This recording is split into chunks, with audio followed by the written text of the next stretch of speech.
warm welcome to day 2 of the Speed Tour from the beautiful and idyllic VIRginia International Raceway. Great racing yesterday, and we've got a packed card of racing again this weekend, including historics, all the group racing from SVRA. We've also got Trans Am in action, 2 feature races from them, and the championship very much on the line in both the feature TA and TA2 races. But also, we've got the single-seaters, the youngsters in action from FR Americas and F4 Americas. And these are the youngsters all looking for super license points to try and get on the road to Indy or even to Formula One. All the stars of the future here in action this weekend at VIR. But the other star, of course, the track itself. Let's take a closer look with John Phippen.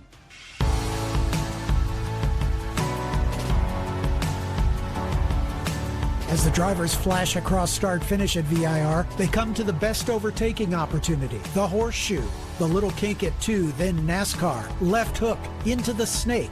Then every driver's favorite section, the climbing S's, leading into the iconic Oak Tree Bend. The long back straightaway provides another passing opportunity into roller coaster, steeply downhill, then into hog pen, and back onto the pit straightaway. That's the 3.27-mile, 18-turn lap at VIRginia International Raceway. The F4 cars will do it in about 1:55 seconds.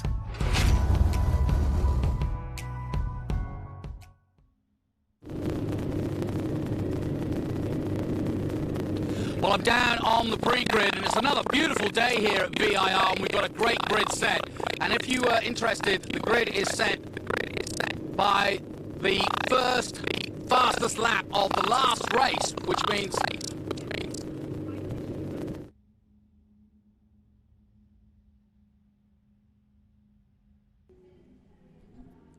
sadly a little issue with Johnny's microphone down on pit resolved. Hi, I'm John Phippen, speaking to you from the commentary booth overlooking the front straightaway here at VIRginia International Raceway.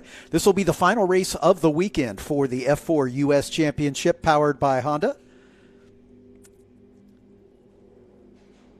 The points battle could not be closer. Matt Clark and Noel Leon are only 2.5 points apart after 14 of 17 races. And then Nico Christodoulou in third spot is only another 14 points back. So 16 points separating the top 3. Jason Alder still mathematically in the hunt. He's another 15 points back in fourth spot. And the last driver who is mathematically eligible with 75 points still on offer, including today's race, would be Matt Christensen in the number 5 car for Jay Howard. But the real battle is at the front between Noel Leon and Matt Clark. Mac, a 5-time winner on the season. Noel, a 2-time winner. And that consistency on Noel's part, he has been in the points every race save one. Has given him the opportunity to eke out a tiny advantage. He finished third in both races there this weekend, but unfortunately was assessed a penalty after race number 1, and that dropped him back to 8th position and made this points battle just as close as you like. 3 rounds left, 75 points on offer, 25 points for the win, 18 for second, 15 for third, all the way down to a single point for 10th place, We've got 25 drivers about ready to take the grid. 1 driver has withdrawn from this race. That was Kierong Lee from Boston, Massachusetts for Jensen Global Advisors. He is making his first start with us here this weekend and will not be taking the start, we understand, in this morning's race, should we say. And so we've got 25 drivers surviving who will be taking to the track. Sounds like we might have Johnny's microphone issue resolved. So we'll head down trackside.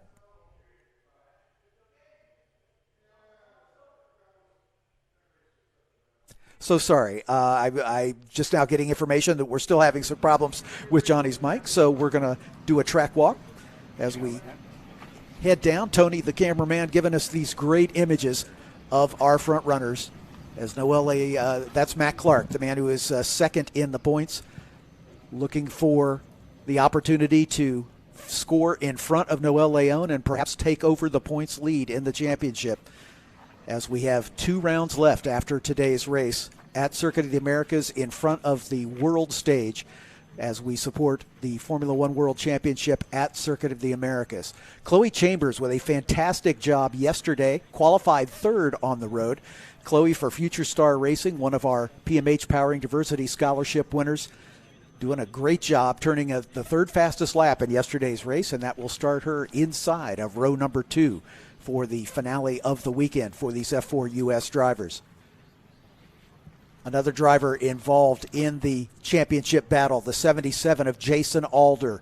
Jason will start alongside Chloe in 4th spot for the race. Jason has a win already this weekend, taking the top spot in the first race of the weekend, and he would love to close that points gap to Nico Christodoulou in front of him. Chase Gardner in the 33 car, also in the top 6. Chase in that 33 car. Excuse me, that's the 19. Forgive me, that's Noel Leon, the points leader. And there's the 66 car of our pole sitter, and that's Ryan Sheehan out of Horseshoe Bay, Texas.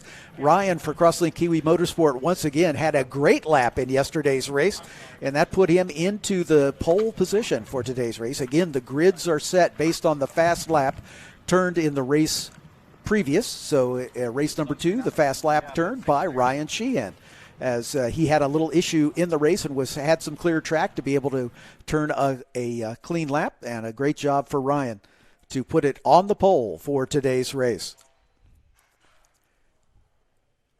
We're moments away from rolling the Honda Civic Type R pace car away from the false grid, and they'll bring the cars out for their formation lap. For those of you unfamiliar with the F4 US Championship and Formula Regional Americas, we do use a Formula One style standing start for these drivers, so they will make their way around behind the safety car and then line up here in their grid positions on the front straightaway.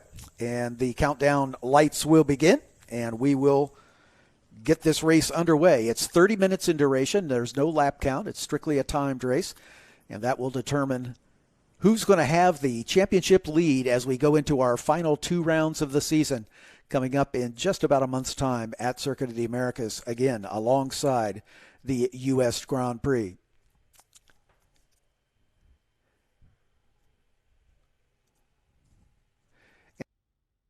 Down on the pit lane. Johnny?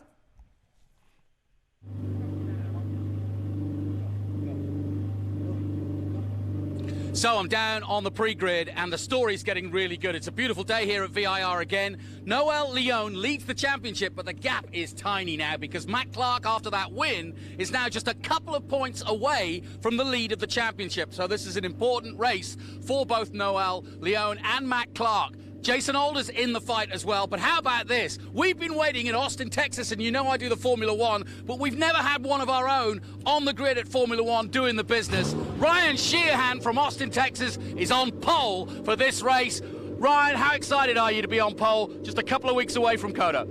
Yeah, I'm really excited. I think it's been a long time coming, and how do you feel about the race? You feel you couldn't get it? Yeah, hope so. How's the track running? Is it slippy or is it grippy? It's pretty grippy. Fun track, and I think we'll have fun today. Listen, there's a lot of people behind you. Best of luck. Keep your head down and go for it. So, first time on pole position for Ryan Sheehan. A full host of drivers all wanting to get a win here with the time running out and the championship on the line. Back to you, John Fippin. Thanks, Johnny. Absolutely right. Great to see Ryan Sheehan on the pole for the first time in his career, as Noel Leon in the prime position right alongside him to perhaps extend his points lead, as it is just razor thin. As we mentioned, only 2.5 points between he and Matt Clark as we come into this round 15 of the season. You can see the field as that's the countdown before we roll the Honda Civic Type R safety car away on the formation lap. As we mentioned, Matt Christensen in the number 5 car for Jay Howard Driver Development, the last driver still mathematically in the championship hunt. He'll start a little deeper in the pack, back in 12th position. Nico Christodoulou, the other driver who did not get the lap time he was hoping for in yesterday's race, despite the fact that he finished on the podium in second. He only turned the 14th quickest lap, so he'll be back outside of row number 7. But there's the 26 of Matt Clark, the man who is scrambling to catch up to Noel Leon, who's had the points lead for some time now. But Mac has won 5 races. He's got the most wins. He's had 2 other podiums, and that's put him in a position to challenge for the points championship. As there's Chase Gardner from Prosper, Texas, in the 33 car for Crosslink Kiwi Motorsport. Thumbs up from Chase. He will start right alongside Matt Clark in that 3rd row.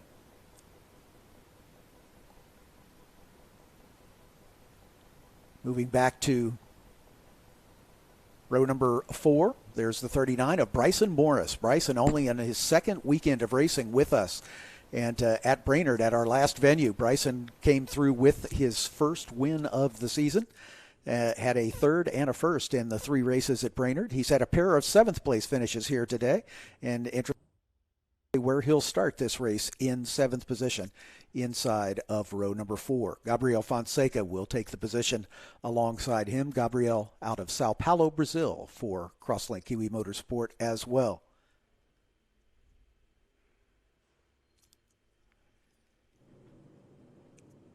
So once the pace car pulls away, we'll introduce the drivers for you when they head around on their formation lap. Again, 25 drivers about to take the green flag here. We've had 2 exciting races already this weekend. Good, close racing by all of the drivers. We've had minimal of safety car periods. Hopefully I'm not doing the commentator's curse here, and we'll have a safety car in this race. But good, close racing. But the drivers have been giving each other room, and Scott Goodyear, our race director, has to be pleased. As we can see the cars now rolling away from the false grid. So let's do the formal introductions, if you will. As we mentioned, Kae-Rong Lee from Boston, Massachusetts, and Jensen Global Advisors will not be taking the start of the race. So starting alone in row 13 will be the 18 of Maxwell Jameson from Houston, Texas for D-Force Racing.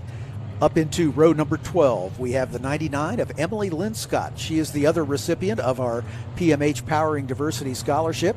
The 99 car out of Langdon Hills, Essex, Great Britain. She is driving for Crosslink Kiwi Motorsport. Next to her, welcome back to Will Edwards from Greenwood, Indiana, and Alliance Racing, the 28 car, doing a partial season with us this year. Great to have him back in the field. Oscar Haffar, the French-born driver, currently making his home in Mamaroneck, New York for Jensen Global Advisors, carries number 1 on his machine. Next to him is the 23 out of Leon, Mexico, driving for Gonella Racing. He's the teammate to Matt Clark. Row 10 has the 03 of Hayden Bowlesby out of Folsom, Louisiana. Hayden driving for Velocity Racing Development in the 2nd half of this season. Next to him is the 25 of Joseph Dinelli from Long Beach, California. Joseph also driving for Crosslink Kiwi Motorsport. Moving up into row number 9 on the outside, car 17, Jose Andres Martinez out of Monterrey, Mexico. M&M Energy sponsors Jose's car.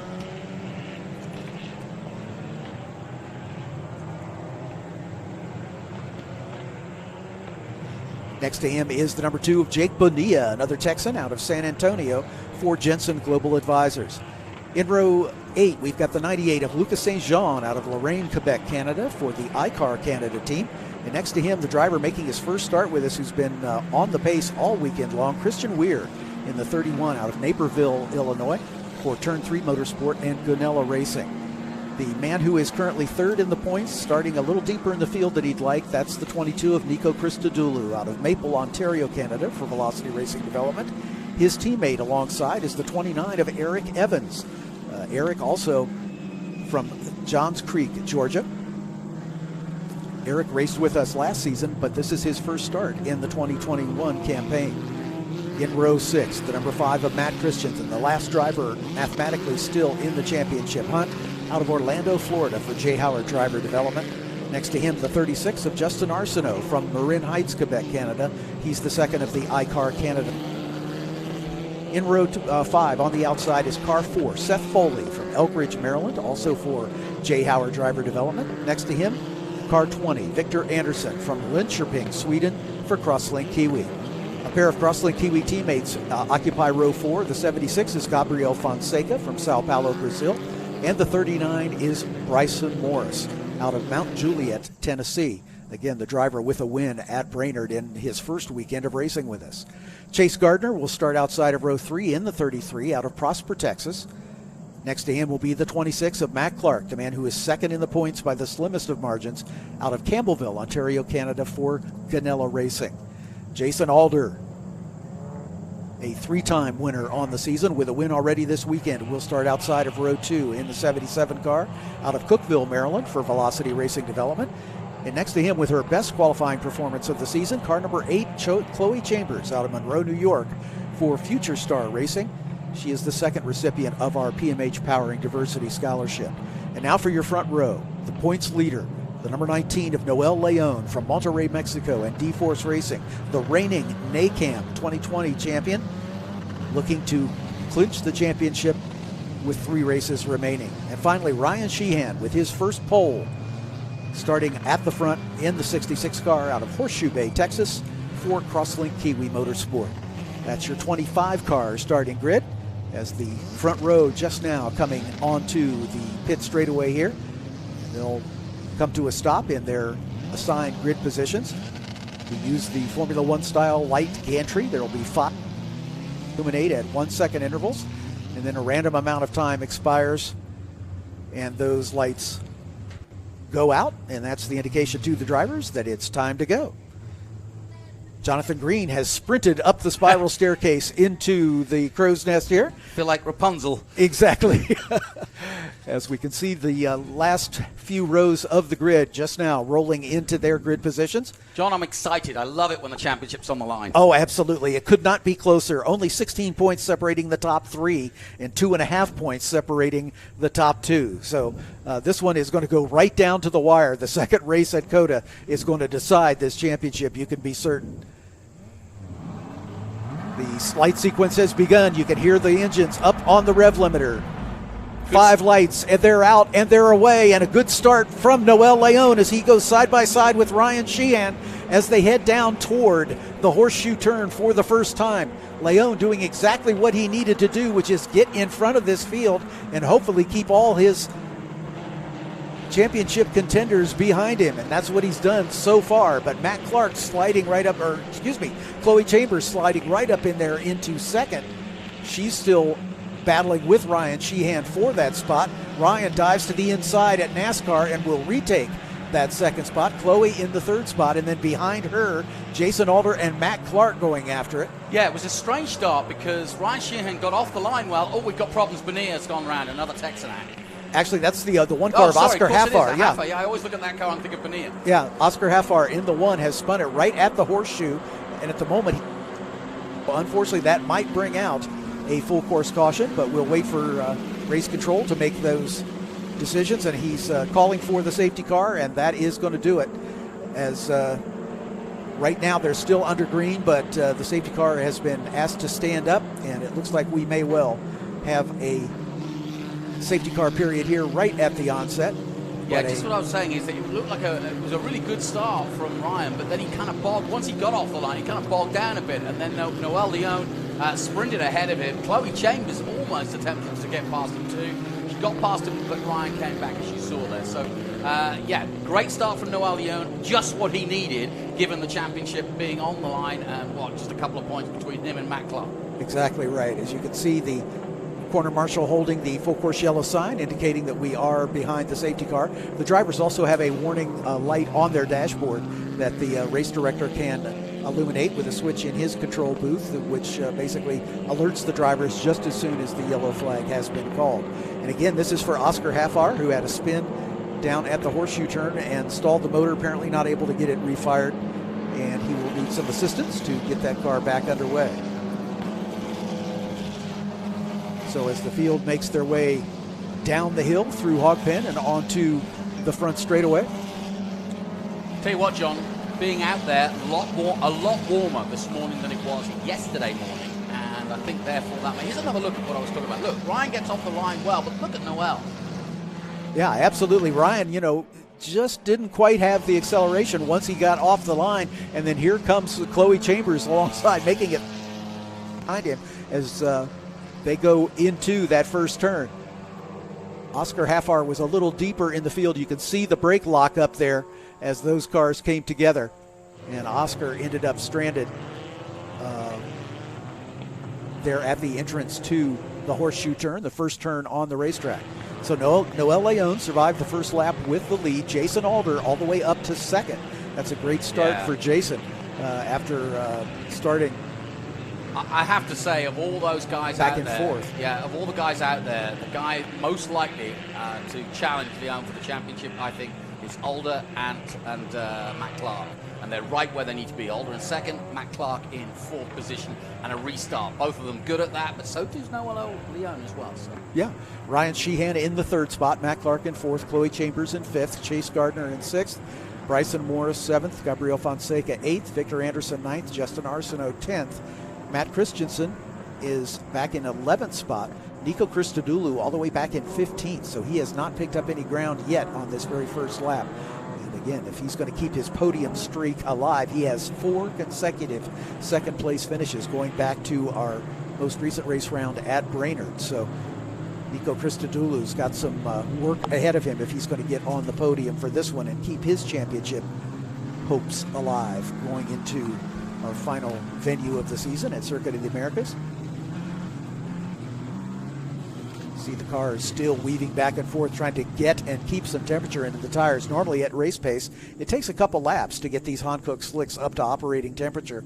So on a cool morning like we have had so far this weekend, it's tough for these drivers to get temperature into these tires. But as Jonathan said, it's a little bit, ambient temperature a little bit higher here this morning, and there's already been one race, a 1 hour enduro on the track from our SVRA partners, and that is giving these drivers maybe a little bit of a leg up in the traction department. Yeah. No question about it. Well, I'm also looking for the likes of Chase Gardner, Bryson Morris, who are 6th and 7th. With this restart, there's a good chance of somebody getting into the horseshoe harder, faster than the previous time. And it always, you know, I really like the opening salvo of VIR under a rolling start, because it really is anybody's race to get to that horseshoe. Yep. Because there's enough time to make, if you make a good start, to really do something special. And you can go around the outside, you can go around the inside. So.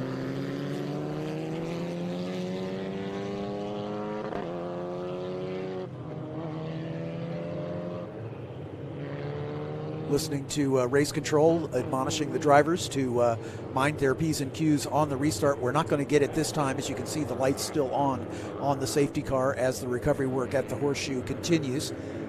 But Scott Goodyear stays on top of these young drivers, reminding them to give each other racing room, be situationally aware. That's a term that he loves to use. Yeah. And know where you are and where the competitors are around you.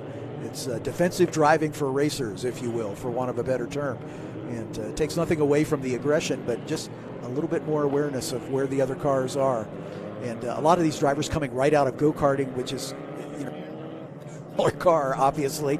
And there's a little argy-bargy that goes on in kart racing, and they have to learn that when they get up into a full-size open-wheel car like this, they can't do that. They've got to be a little more respectful of their other competitors. Yeah, you can bang wheels in karting, but once you touch a wing or a pod in F4, is that the lights out? Yeah, lights have gone out late. Normally the lights are out on the back straightaway, but apparently the decision's been made that we're going to get the restart this time by. Noel Leon weaving back and forth. He has control of the field, and he can accelerate anytime he wishes, and he has done so right there in the final turn onto the front straightaway. Leon with a good jump as we are back under green flag conditions. Great battle for third spot as Matt Clark and Ryan Sheehan go side by side. Clark with a nose ahead at the line. But here comes Jason Alder aggressively around the outside of our points leader, Noel Leon, at the horseshoe turn. He's going to get try around the outside as Matt Clark. Sheehan goes on the inside. Good defensive driving, and he's just holding it for now, but a great battle. Literally tied together as they head towards NASCAR. Same for first and second. Absolutely. Leon still with the advantage. Alder right under his rear wing. Great shot here as they come into the left hook. That's a very tricky transition right into a left-hander, or right-hander, excuse me, into the snake. And then up the hill they go toward the climbing S's. And if anything, Sheehan's holding off the rest of the field while these two now pull away, but he's trying to drive defensively. Matt Clark gets alongside him again, and they head up towards the hill again. It really is close for third place. Jason, side by side, look at this. Oh, Clark stuffs his nose in there, and Sheehan drops a wheel off on the outside, but Clark gets it done. He's up to third, and now, as Jason Alder has taken over the point from Noel Leon. Clark now in third. Right behind him is Ryan Sheehan, and then I believe that's still Chloe Chambers just behind. Important for Clark if he's going to try and win this race. Chloe Chambers very wide indeed. So was Weir then. Christian Weir putting a wheel off, but very important for Matt Clark to get through early because he will lose touch with these guys if he left at another lap. So important to get past. 3 wide down the back straightaway as they head toward another great passing opportunity into the braking zone for the steeply downhill roller coaster turn. As our leaders coming there, and we've got another spinner. The 18 car of Maxwell Jameson has gone around, and that looks to be at about halfway down the back straightaway. It's kind of a strange place to have a spin, but nonetheless, here we come to the start-finish line once again with a new leader, Jason Alder, taking over the top spot. Jason doing what he needs to do. He needs to win races if he is going to have a chance to close the points gap to the 3 drivers in front of him. Noel Leon in second, Matt Clark in third, but he's coming under a challenge from Ryan Sheehan. Sheehan not giving up easily. No, and he's got the inside line too. But Clark will have the inside line for NASCAR. And that he's able to hang on to that. We've got another spinner and 2 cars off at the horseshoe. One going off into the grass, one staying on track, but turn round. Battle between Sheehan and Matt Clark highlighted there for third and fourth position. As they come up the hill, Jason Alder still your leader. Noel Leon right behind him. Then the 39 of Bryson Morris. Right behind Morris, the 33 of Chase Gardner. Chloe Chambers has been shuffled back to 7th in that. There's the 5 of Matt Christensen, running in 11th position. Yeah, I'm keeping an eye on Christensen, Weir, and Christodoulou. Those are the guys I'm expecting to come through, so I'll keep an eye on them. Christodoulou back in 14th position right now. He's got to work his way forward, and you can see the cars off the pace. It appears, it looks like, as we've got that spun car.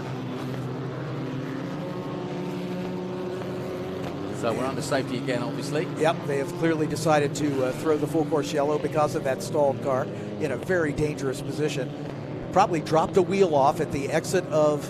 He did, yeah. Yeah, the oak tree, and that's what caused the spin. So sadly, our second safety car period of this race, after such a great clean race, 2 good clean races yesterday, we've got a couple safety cars here in the early going of this one. We're already 10 minutes into the race, so a quick recap. Jason Alder is your leader. We'll wait till they come by the line in case there have been any position changes in the lap, a little deeper in the field that we may have missed. But Jason Alder out in front of Noel Leon. Here we're getting a replay of the spin for Maxwell Jameson. And there it is. Yep, he dropped a wheel off to the outside and around he went. Yeah. Fortunately, he was deep in the field, so there wasn't anybody immediately behind him after that spin, but unfortunately he wasn't able to get the car refired. John, you get the feeling, we never want to see a stop, start, but I got a feeling that we haven't seen the best of this race yet, and there's been nothing major, so all of these incidents are clearable quickly, and I think we'll be underway again, and clearly the race control trying to get things going as quickly as possible. Let's take another look at the horseshoe. Watch out in the top of here as a couple of cars in the midstream. Here you go. One gets turned around, another takes avoiding action and goes off. Here we go. But it looks like both of them were able to get going again. It was just the issue with the car of Maxwell Jameson on the back straight, which brought out this safety car period for the second time here. So Jason Alder, your leader, Noel Leon in second, Matt Clark in third, Ryan Sheehan in fourth, Bryson Morris making a good recovery as we expect, up to 5th spot, Chase Gardner in 6th, Chloe Chambers in 7th, Victor Anderson in 8th, Justin Arsenault in 9th, Christian Weir on his first weekend with us in 10th spot. Yeah, pretty impressive. Nico Christodoulou right behind him in 11th. So they have been working their way forward after not getting the best lap times in yesterday's race to give them good qualifying positions.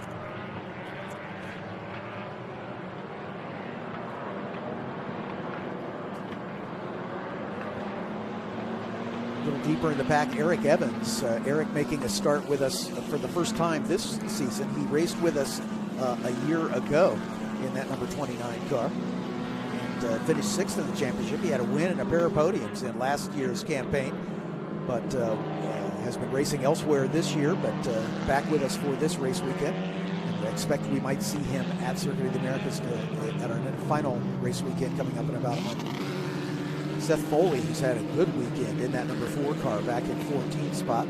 Lucas St. Jean, Hayden Bowlesby, Joseph Dinelli, Jake Bonilla, uncharacteristically a little deeper in the field, back in 18th. So yeah, he's off the ball a bit. Yeah, we look for Jake to be closer to the front for some reason.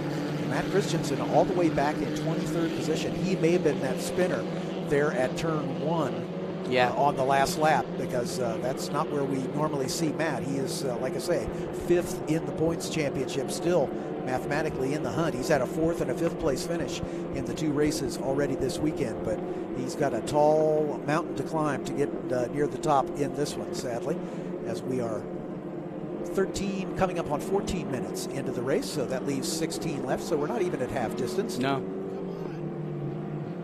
This is their last race of the weekend, and crucial given they're going to Coda, and it's going to be a lot of, there's added pressure by the fact that they're on the Formula One calendar in front of a massive crowd, and with the championship on the line. So this is a really important race to set yourself up. And here we go for the restart. Jason Alder brings them around. He's delaying his punch off just a bit. Now he's got his foot on the throttle as they make their way down the front straightaway, nose to tail. Yeah, they really are. Nice clump there. Matt Clark going to pop out, see if he can get around Noel Leon. And that's exactly what he needs to do. He needs to keep Leon behind him if he can to close the points gap. Sheehan looking up the inside. Yep. Clark's on the outside. If he can hang on to that position, he'll have the inside line for NASCAR. But he's had the door shut by Leon. So, 2 cars going off turn 1. Bryson Morris and Chase behind to try to pick up positions. You can see Jason Alder with the green roll hoop at the front.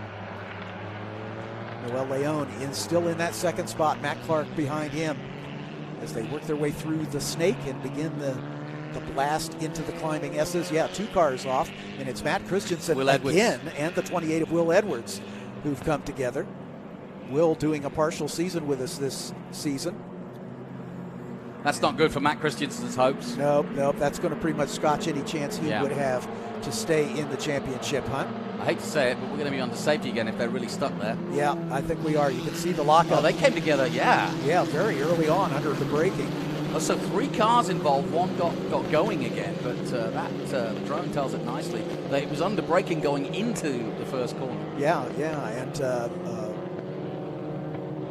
sadly that looks to be the car that maybe precipitated the event, got away with it. They were on the inside with locked up brakes, and the drivers coming up alongside them got forced wide, and they came together and then off track. So this has been a stop-start affair. Yeah, I've got my money on the Honda Civic for the most laps. Yeah. I think the pace car driver is the points leader at the moment in this race. It's what we do not like to see. Perfect conditions for racing. It may be a little warmer, but really the track's rubbered in. Plenty of racing throughout the weekend. That's exactly what you want.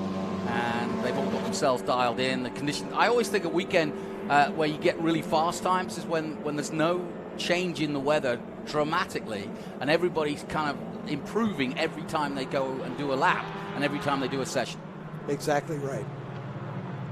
And, there's a little impatience that builds up over the course of the weekend. I mean, some of these drivers not getting the finish they had hoped for, and so they're throwing caution to the wind, if you will, being a little more aggressive in their moves because they realize they've got a future to contend with. Even if they're not in championship contention, there's still a lot to play for because the top 8 drivers in the championship earn FIA super license points at the end of the season.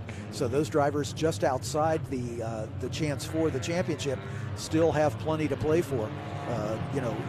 Bijoy Garge, who's not racing with us this weekend, is currently in 6th, but he's likely to lose that to Justin Arsenault.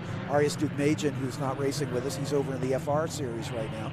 Bryson Morris in a position to move up into those positions. Rodrigo Gutierrez not with us this weekend.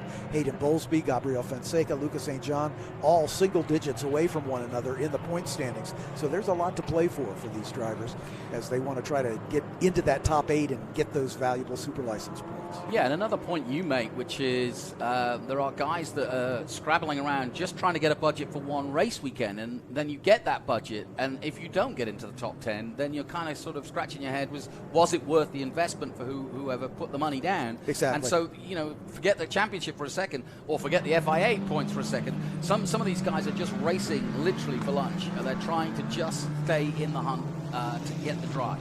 Exactly right. You know, this is a cost-capped series. The cars are as economical as they can be built.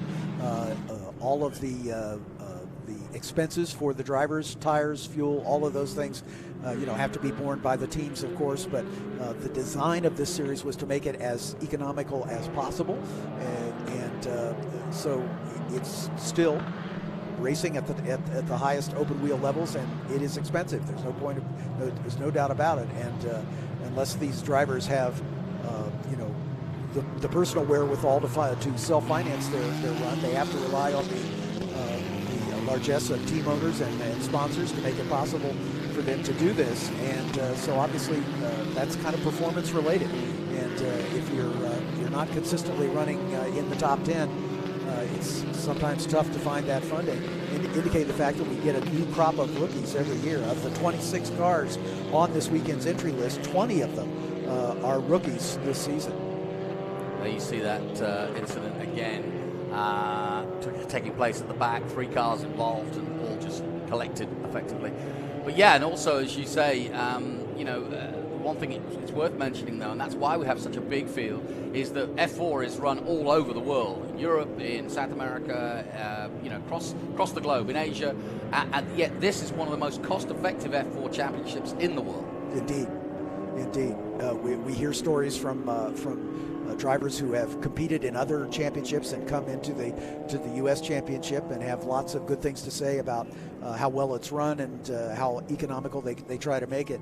The whole concept of F4 was dreamed up by the FIA back in 2015 as a step for drivers 15 years of age, coming right out of go-karting, and their first step maybe into full-size open-wheel racing. And the Formula Regional Americas series, which you'll see later this afternoon for their 3rd race of the weekend, is the next step on the ladder. That came along a little later. The F4 US Championship, the one we're watching now, started here in 2016, and then it was 2018 when we kicked off the Formula Regional Americas Championship. And the two have been running together ever since. So looking at the clock on the wall, we've got about 9 minutes left, and we're going to go around one more time. Yeah, and now it's getting down to a critical time. We've got 9 minutes as they cross the strip. We'll be down to what? Just over 6 minutes, maybe 5 minutes. Yep. Which, what would you say, 2 flying laps most? Exactly right. Yeah. But you know, behind the safety car, it's about a 4 to 5 minute lap. So that's going to count it down. We'll get the drone shot here as we approach the scene of the incident. You can see the safety crews still at work. Sadly, those cars with damaged suspensions need to be lifted up onto the flatbed rather than just towed to a place of safety, as we're going to get a replay of this incident here at turn number 1. Here we go. This may be a replay of Maxwell Jameson's yeah, there he is. Once again. Yeah. It looks like the other 2 cars are finally being taken care of. So if you've just joined us, it's been a real staccato start to our F4 coverage. We welcome our social media pages from Facebook to YouTube, and of course on the SVRA and Trans Am app. Welcome. This is F4 Americas, and FR Americas, another single-seater championship, the one level above this, will be on later today. John Phippen and myself, Jonathan Green, bringing you the action, and we'll be here all day. There's SVRA to come, group racing from the Vintage Series, and of course, two big doozy Trans Am muscle car races, and their championship is also on the line, and their penultimate round, they too are going to COTA to finish their championship. Ernie Francis Jr. with a win in Formula Regional Americas yesterday. So good. And it was just his second win on the season, and he stepped out of that car right into his Trans Am car for qualifying. Well, let's see if we can have a look at and catch people up on what has happened in terms of the crashes. Here's one coming out here. This is Jameson. Just getting spun round, but unfortunately he stalled it. That caused one. Here's another, and this is in the middle of the horseshoe. You see that car turned around, and then obviously everybody tries to take avoiding action, but not everybody can, and a couple of cars just going slightly wide. And then the final third one is here at the back, between two cars at first, and then two more cars gathered and taken off, and that's where we are as we speak. So, as you can see, the clock counting down to about 6.5 minutes remaining in this one. As we have a look at the 18 car of Maxwell Jameson at the back of the field, again after his spin. He is a lap down to the race. The last car on the lead lap is Jose Martinez in the 17 car. Emily Linscott just in front of him in the 99. But we believe we're going to get the restart this time by. Yeah, I hope so. That'll give us at least 2 flying laps at least, if nothing else goes wrong. I've been listening to the race control radio, and the race director, Scott Goodyear, has been on the horn to these drivers, reminding them they just can't go steaming into turn 1 with wheels locked up. So, now, John, does the Honda Civic pace car get points for most laps led or not? Sadly, no. Okay. Yeah, he's not eligible for points. It's a shame because, unfortunately, in some of these races, he would definitely score in the top 10.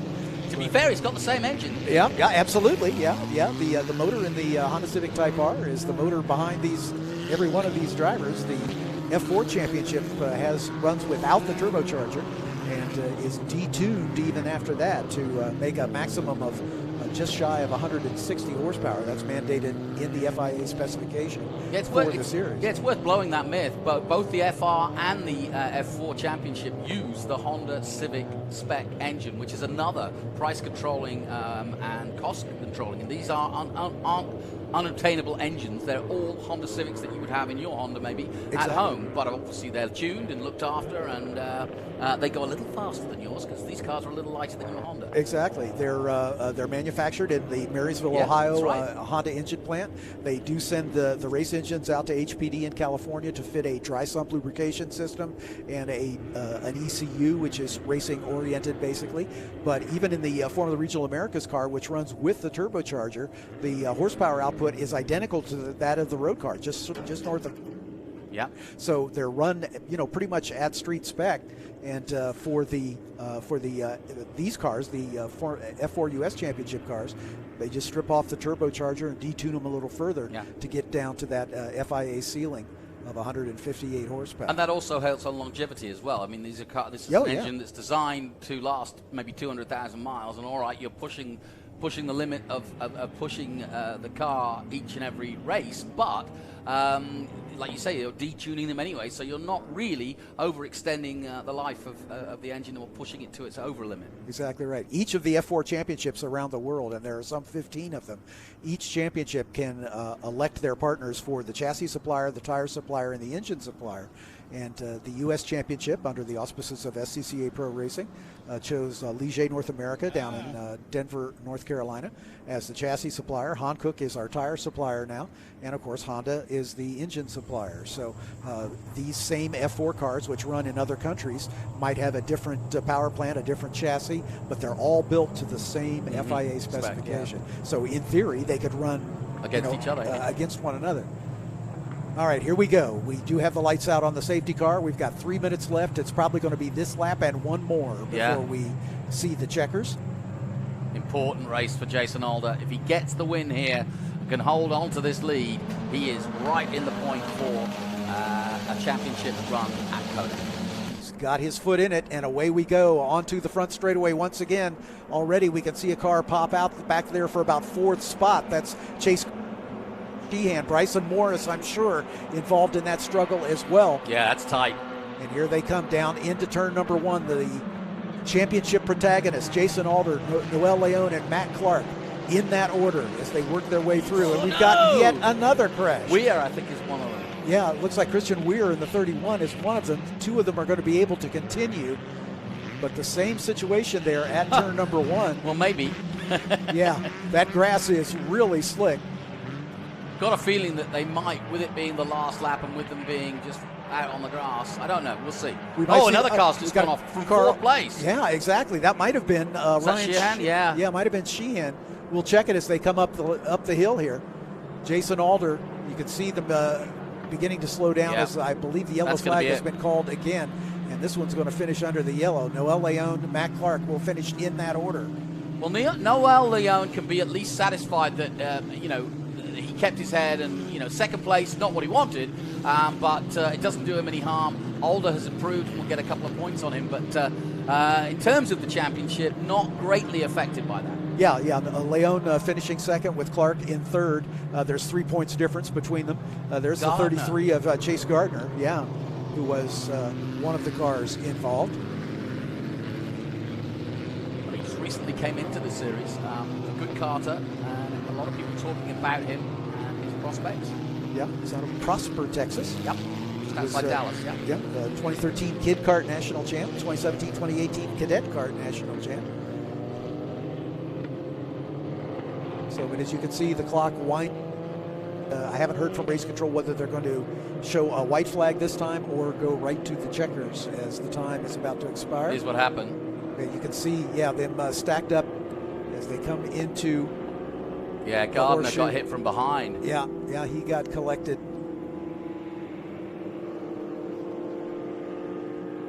Two more cars following him off. Yeah, it's so hard when sometimes you've just got nowhere to go. It looks strange when you see cars following them into the grass, but it's because they just can't go anywhere else. Clock ticking down then on what has been, in the end, a disappointing race because we really wanted these guys to race with the championship on the line. We really haven't seen that, unfortunately. But ironically, a bit like Formula One, the guys that are the contenders seem to rise to the top. Yeah, exactly right. So the checkered flag will be shown this time. So congratulations to Jason Alder taking the win.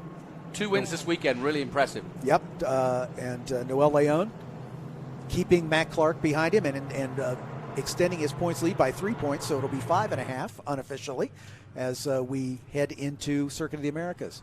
I'm going to head down to talk to our winners, and Jonathan, I'll let you wrap it up here.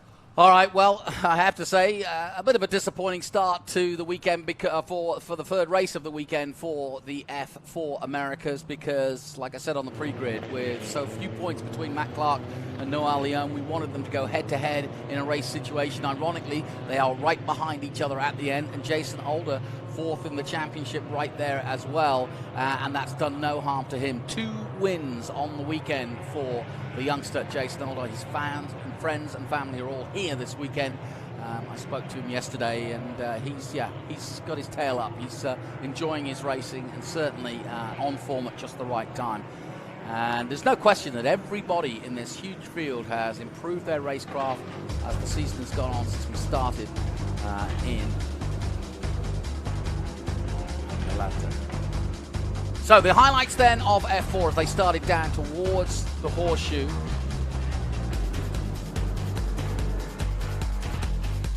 And as they head to the back straight first, it was Joel Jamieson going round and causing a safety car, so he was seemingly under safety. Jason Alder by this point had put himself in the lead. Then another altercation at the end there at the horseshoe. It seemed to all happen at the horseshoe here in the 3rd race.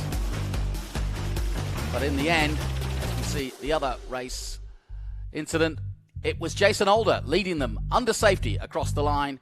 And more importantly, Noel Leon in 2nd and Matt Clark in 3rd.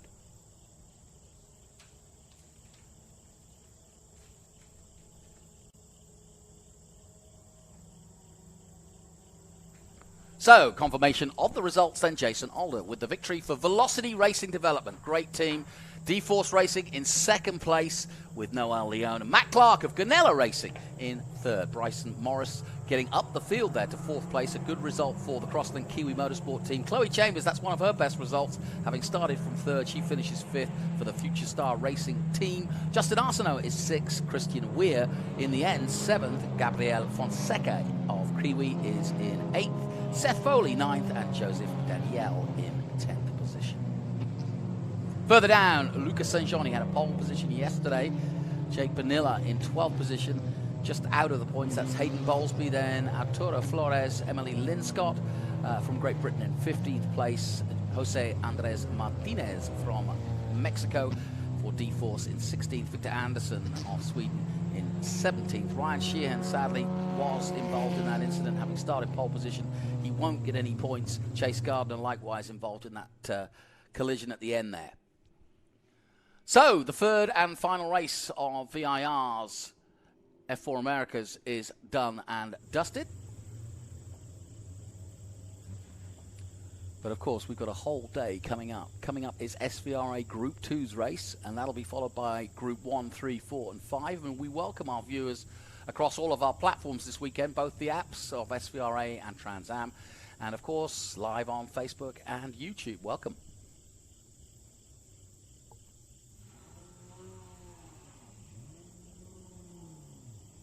We'll take a short break here from Virginia International Raceway, and when we come back, we'll have more action. Stay with us.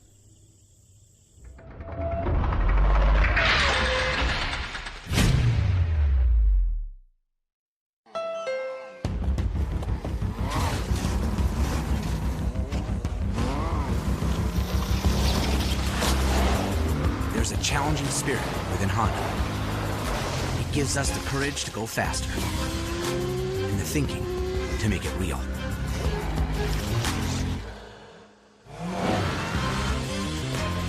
Whether it looks like a truck, a sedan, or an SUV, inside is the heart of a race car.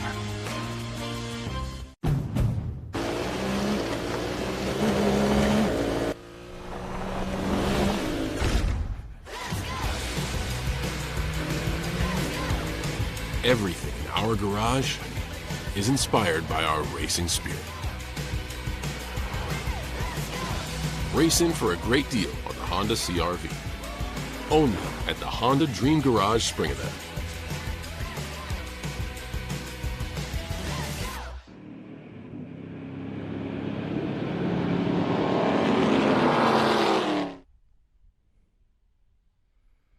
Welcome back as we look high above the VIR International Raceway. Beautiful venue for racing, and it's been a beautiful weekend so far.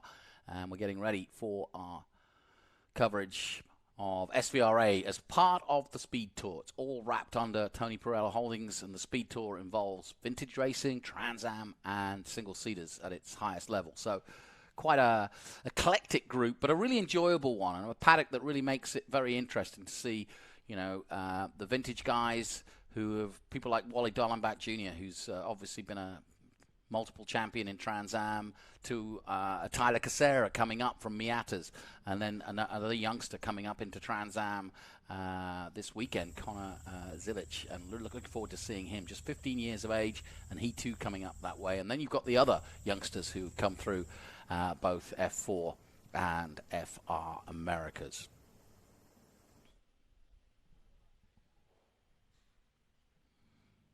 So, quiet before the storm at the moment. Coming up next are group races from SVRA. And like I said, we'll have our feature race for FR later this afternoon. But we've also got Trans Am coming up. Our first Trans Am race will be at 11 o'clock local time here in Virginia. And that'll be TA, XGT, and SGT GT feature race, a 75-minute race. We then take a quick lunch break, and we're back to more SVRA action after that. And we finish the day with two great races. FR, feature race 3 for them. That's the big boys of the Formula Regional Championship, with a chance to go to the Super Formula Championship and follow in the footsteps of Alex Palau of Spain, now leading and about to, we hope, take the IndyCar Championship. And, of course, we'll follow that by our flagship TA2 feature race with the championship very much on the line. at their penultimate round. A slight breeze, as you can see from the flags down flying there. Ben Sissel doing a good job putting those flags up. There he is, down there on his moped. He'll be joining me up in the comms a little later.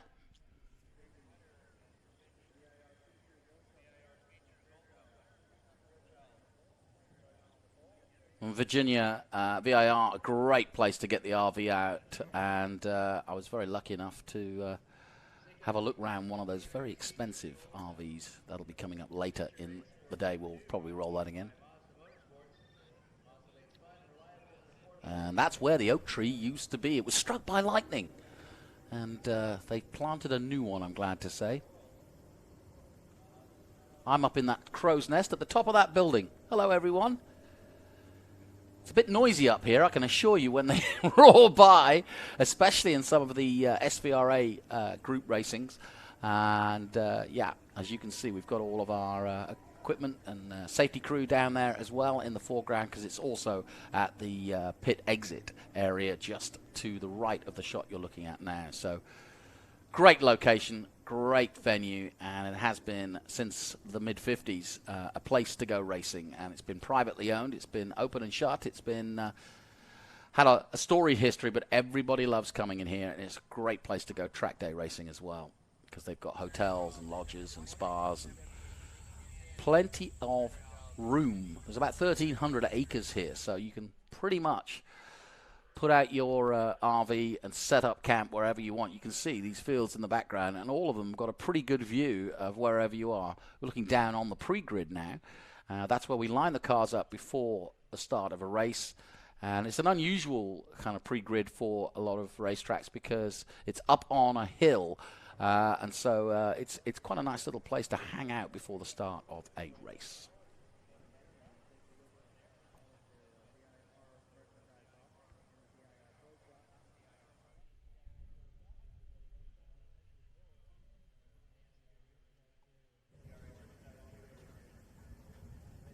Just to confirm then, Jason Alder with that win.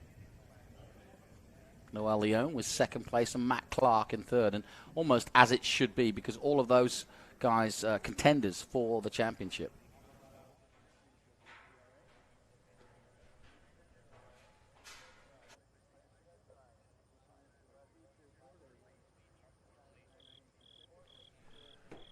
So we've got a bit of a delay, but I'm delighted that I'm not going to have to bore you with my chatter because my partner in crime has just arrived, and he's always got a story or two. So while we've got a slight delay here, let me just introduce my good friend Ben Sissel, who has been beavering about since early this morning, and we'll have a story. I promise you. I almost say this in pure confidence. Right now. See that shot we're looking at right there? I already mentioned the flags. Row of flags, okay. And then in this group, we have two competitors. I'm short of breath because I was putting cameras on these cars that are all the way from Southern California. Kim Madrid, Bob Hatley from Rancho Cucamonga. That is an actual place. And you were saying yesterday they haven't raced VIR, but they really wanted to, so that's why they made the journey, yeah? Yeah, and unfortunately, in yesterday's race, Mark Giroux dropped his freeze plug and dropped water on the track. Kim Madrid got in that water and spun out. And so she's hoping to finish this race here this weekend. Beautiful here, and I'm just getting word from race control that we've got 1 minute on the grid, which is great. So if you're watching from our SVRA Facebook or SVRA YouTube channel, leave us some comments. Tell us what you want to see, where you're watching from. It's a beautiful day here at VIR. There should be a really fun race here in Group 2. And I hear now that we're releasing cars. Good. So I'm looking, do we have the right grid sheets for today? I have to say I may have let you down because I haven't actually seen them for today. Right. But so in this group, I'm going to just go with yesterday's and hope that I can get as close as we can. All right, there we go. That should be today's then. Okay, so Scott Fairchild in first place in Formula Ford 1978 Zinc Z10. Mark Clark in that Crossley 32F from 1978. Bob Hatley is our first in the PCF class, a 1989 Swift DB3. And I learned from Bob Hatley this weekend. We were asking at Watkins Glen what the P stands for. It's Post Club Ford. Oh, okay. So there's Club Ford and Post Club Ford. And the Post Club Fords are a little bit newer. Duke Waldrop in a Post Club Ford 1989 Swift DB1. Gregory Stam in 5th in a Post Club Ford 2000 Van Diemen RF00K. Dave Fairchild, Scott Fairchild's dad, recipient of the Gold Cup along with Scott Fairchild a few years ago in a Club Ford 1978 Crossley. Leo Oddie in a 1978 Taiga. I'm sorry, Dave Fairchild, and then Kim Madrid, 7th. I can't leave out Kim or else she will kill me. In 7th in a Club Ford 1978 Crossley. Serious stuff, huh? Yeah, it is. You got to watch out. She's got a temper.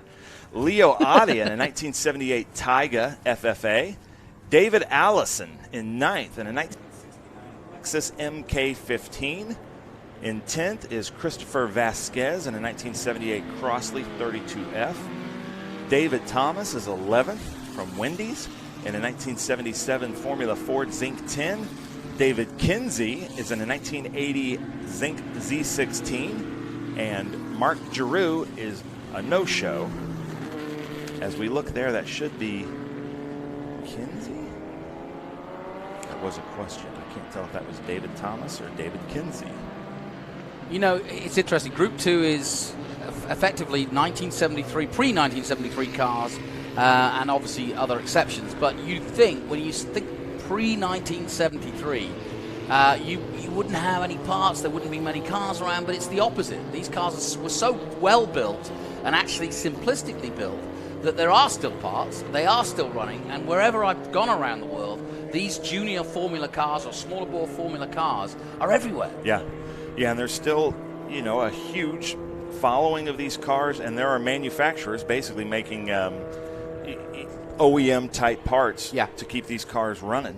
And if not, there's enthusiasts that have, you know, the machinery now that instead of making just for their car, they'll make a run of 10 or 20. Even our old tech guy, Rick Parent, would sometimes, when he needed something for one of his cars, instead of just making that one part, he'd make a run of 10 or 20 and then sell them to the other guys in his race group that are running with them.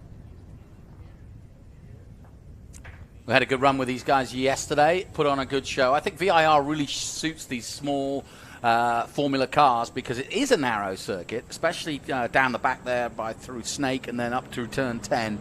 These cars, very low to the ground. They're like little go-karts, but bigger. Yeah, these are lots of fun. VIR is... I can't think of a car that wouldn't be fun to race here. That's true, yeah. Come to the green flag. And let's see if Fairchild can duck out front here of Mark Clark. Scott Fairchild, Mark Clark, Bob Hatley, and Dave Fairchild all ready to go racing here in our Group 2 action from SVRA here at VIR. The green flag waves and the long run down to the horseshoe begins. And a good tight start too, but no change at the front. The inside run by Bob Hatley. Bob Hatley up front in the green car takes over from Mark Clark. Yes, he is in a Post Club Ford. And this is, again, Bob Hatley's first time to VIR. He said he had a good run yesterday. He did loop it. He told me he did a full 360 and just kept on going. It wasn't a spin and win, but it was a spin and podium, I think. That'll do. I'll take that. Well, you can't miss that green car, can you? Even through the woods. Yeah, no, that's a really pretty. And that's a wrap, actually. That's not a paint job. And I was surprised by all the curves and lines that he was able to wrap that. But he came to Auto Club Speedway a few years ago at one of our events with that new wrap. So Fairchild, this is his home track, a really good Formula Ford racer. Doug's out front, which is not a surprise. But the surprise here is Mark Clark giving up his position. There's Mark Clark right there in that number 5, giving up his position to Hatley right away like that. Now, Hatley does have a little bit of an aero advantage with the newer Post Club Ford on that long straightaway going into turn 1. But look at Fairchild out here. No! No! This could be a great race, ladies and gentlemen, because he's going to go off here. He's going to have to come back and rejoin. He's doing the smart thing, waiting for the corner worker to guide him out. That is very rare, but it is cold tires for Scott Fairchild. And this is going to heat up this race because now he's going to have to work his way through. And like we've talked about before, now it's Bob Hatley's race to lose. Kim Madrid right there on the back of that group of 4 up front, and if she can duck in behind, because of these Formula 4s, just like any cars here, they punch a hole through the air, and you're going to be faster that way. And there goes Fairchild up the hill, so it looks like he's now going to drop back into about 6th position. Well, poor old Scott Fairchild, yeah, coming out of 10 and then into 11 and just spun it round. And I think, yeah, just a little bit not fully up to temperature, probably trusted it too much. We'll take another look at it and we'll judge it then, I think. What do you think, Ben? Everything was going well until it wasn't. Good line. And I'm going to say cold tires. Yeah. Just didn't have the grip that he normally has. Quickly. Yeah. Weird. He did the right thing, though. Looped it around, stayed in the power, you know, put his foot in the clutch, didn't stall it, and got back on the track. So there's Bob Hatley in the lead. Yep, a 2:16.9 by him, 2:17.5 by Mark Clark. So they're very close in times in that respect. It doesn't really matter because you can see the gap for yourself. So Dave Fairchild, Scott's dad, is now ahead of him. And Scott Fairchild fell back to 6th, but look for him to really move up. There's Kim Madrid fighting against Dave Fairchild there. Well, Hatley in that Swift DB3. We did have Mark Giraud, who got the fastest time in qualifying in that Brabham, but he's not out there at the moment. So this is, like you said, opened it up, really. We've got a good battle at the front now, starting to form, and another one for 3rd. And you can see Fairchild there in the back. That's Dave Fairchild, his father right there in front of Kim Madrid in the pink car. Kim Madrid and that with the deadhead sticker on the Crossley. We love that. If you're a deadhead, I am a deadhead. So there is Dave there. She's got the mohawk as well. And you can see the different body styles. It seems like Dave might have a little bit of an aero advantage with his body style there. He is in a 1979 Zinc Club Ford. And then, let's see, what group are we at here? And there is Fairchild just trying to make it up. But the bad thing is he's not in a draft. It's going to take him maybe a lap to get behind Kim Madrid there. So 69 to 70. Well, 80 is about the most. Well, no, there's a 2000 Van Diemen out there with Gregory Stam. So we go from 69 to 2000. That's a real cross section. It shows you, A, how much they haven't really changed at this level over the years, especially as competitive as they are. As we take a look at the 65. David Thomas. Yeah, that's a Zinc Z10. Here is Scott Fairchild catching up to the group. Let's see, by turn 1, he might be a little closer to Kim to where he could maybe make a move at the uphill S's. But he's going to have to put together some perfect laps here. So there's our leader, Bob Hatley, followed by Mark Clark, followed by Dave Fairchild. There's Mark Clark there in that number 5. Good-looking car, isn't it? Yeah, I like the look of the Crossleys. Yeah. And that's another thing about this form of racing is that the Swifts, the Crossleys, the Brabhams, the Zincs, they've been around forever. You mentioned the Tiger. I wasn't familiar or that familiar with the Tiger before this, whereas the Crossleys, the Zincs and so on have been around, well known. And then you get into Van Diemen's and so on. And like I said, I do a lot of racing in New Zealand, and there's hundreds of them down there. And they too are still running. It's ironic. They don't even call it historic racing. They just call it Formula Ford. Yeah.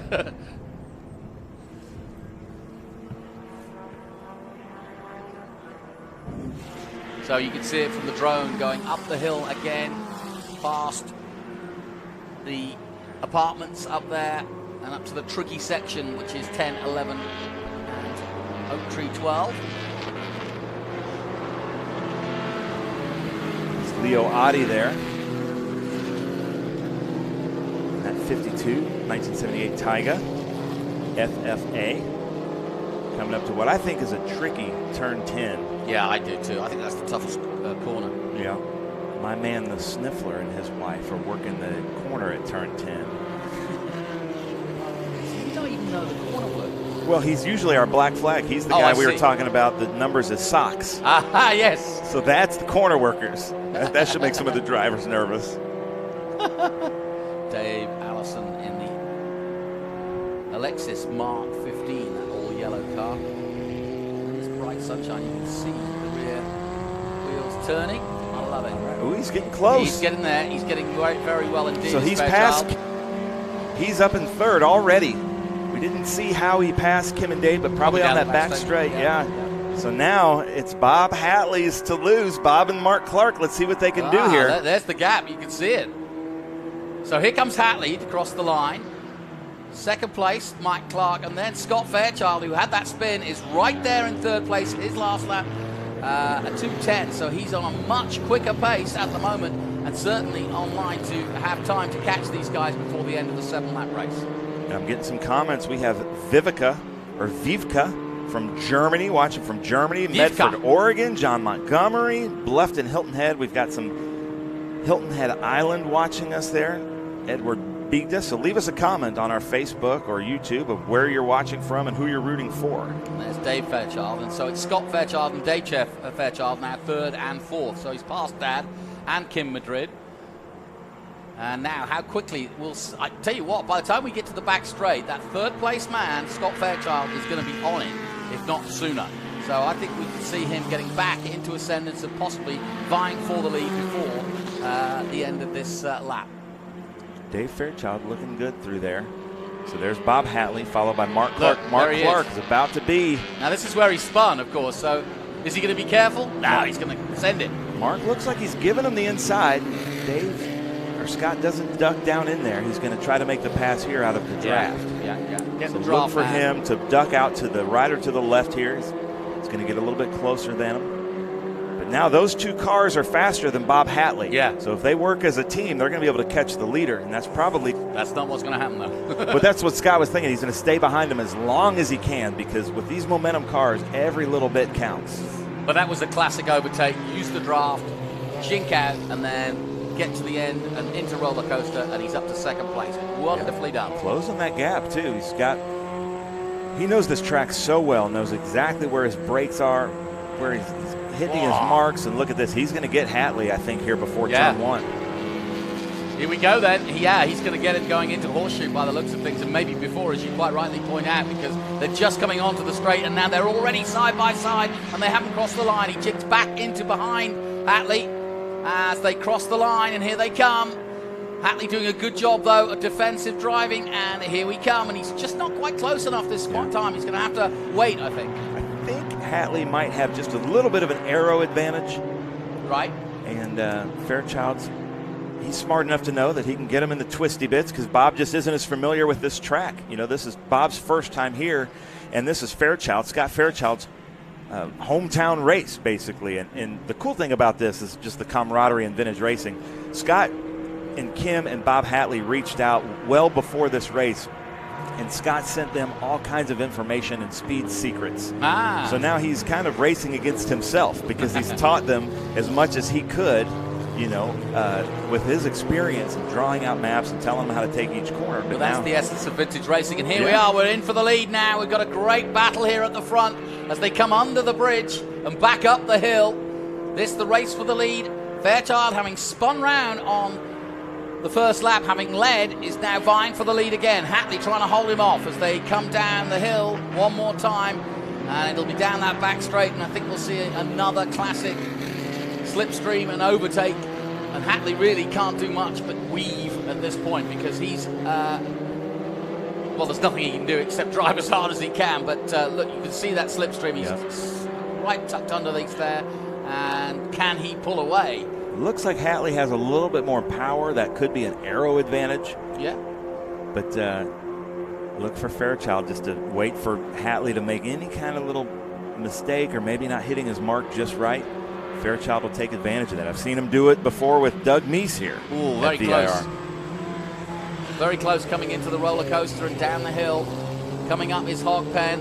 Surely not going to make a move there, and I think he'll wait for the straight, and he is. He's tucking himself in as they go through Hog Pen, and now on the long run to the straight, he's already looking for a way past. He goes to the inside, now the outside. Now he'll tuck himself back in and try and get the slipstream again and make the move at Horseshoe. But like you say, the straight line speed of Hatley's car is really good. Hatley in that Swift DB3 really getting the drive down the main straight. And so that's going to be a problem for Fairchild if he wants to win this race. This is 6 of 7. So one more lap to go after this. But in a straight line, the number 8 all green is menacing. gap he's pulled away since they came down roller coaster where he was right tucked underneath, and then that long straight, and he's given himself, what, 5 car lengths ahead? Yeah. We've got a great crowd here at the VIR Speed Tour. I love seeing these shots that, every year we keep trying to grow these events, and they are motorsports that we have here, and love seeing these fans come out. So thank you very much. Christopher Vasquez. Yes, we haven't mentioned him in the Crossley 32F. Look at his head leaning there. From 1978. Driving this thing like a fighter pilot. Yeah. Oh, there's no question. Whenever I go karting, I always lean my head. It's almost like you're willing it to be where you want it to be. Yeah. And they do say, look where you're going. And they don't mean close your eyes. They mean look where you want to be on the track. New leader. Yep, didn't take long, and he's got it done before the back straight this time. And I think he had given up on that idea. He knew that in a straight line, Hatley had the advantage, and so he needed to make it stick, and he's done it at the perfect time because now he can pull away, and that's exactly what he's done. But I wonder now, towards the end of this lap, whether Hatley will catch back up with him.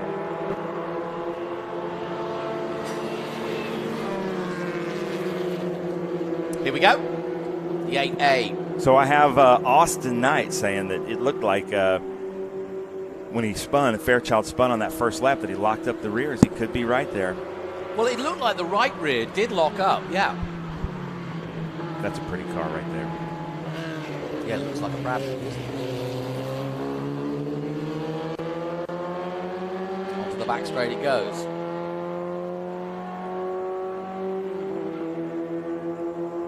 It's an Lexus Mark 15, the yellow and silver. And here he comes to take the last lap board. Now, can Hatley do anything? He was fast down the straights before, but he's not close enough at the moment. He's really going to have to put a phenomenal lap in if he's going to come back. Fairchild going high and wide through the horseshoe. You can see from the drone it's what, 4 car lengths? And then there's the next battle behind, 3 cars involved. That's Mark Clark, Dave Fairchild, and Kim Madrid. This looks like the battle to follow. Yeah, let's see.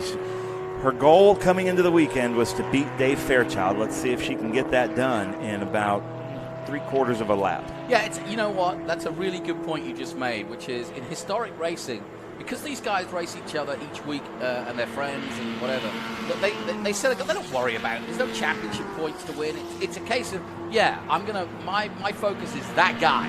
If I can beat that guy, that's my weekend done. And I think all of them set a goal like that. Sometimes it's a lap. I want to get a quicker lap time around VIR or whatever it might be. But everybody's got their goal and everybody's looking to fulfill it. Battle for third.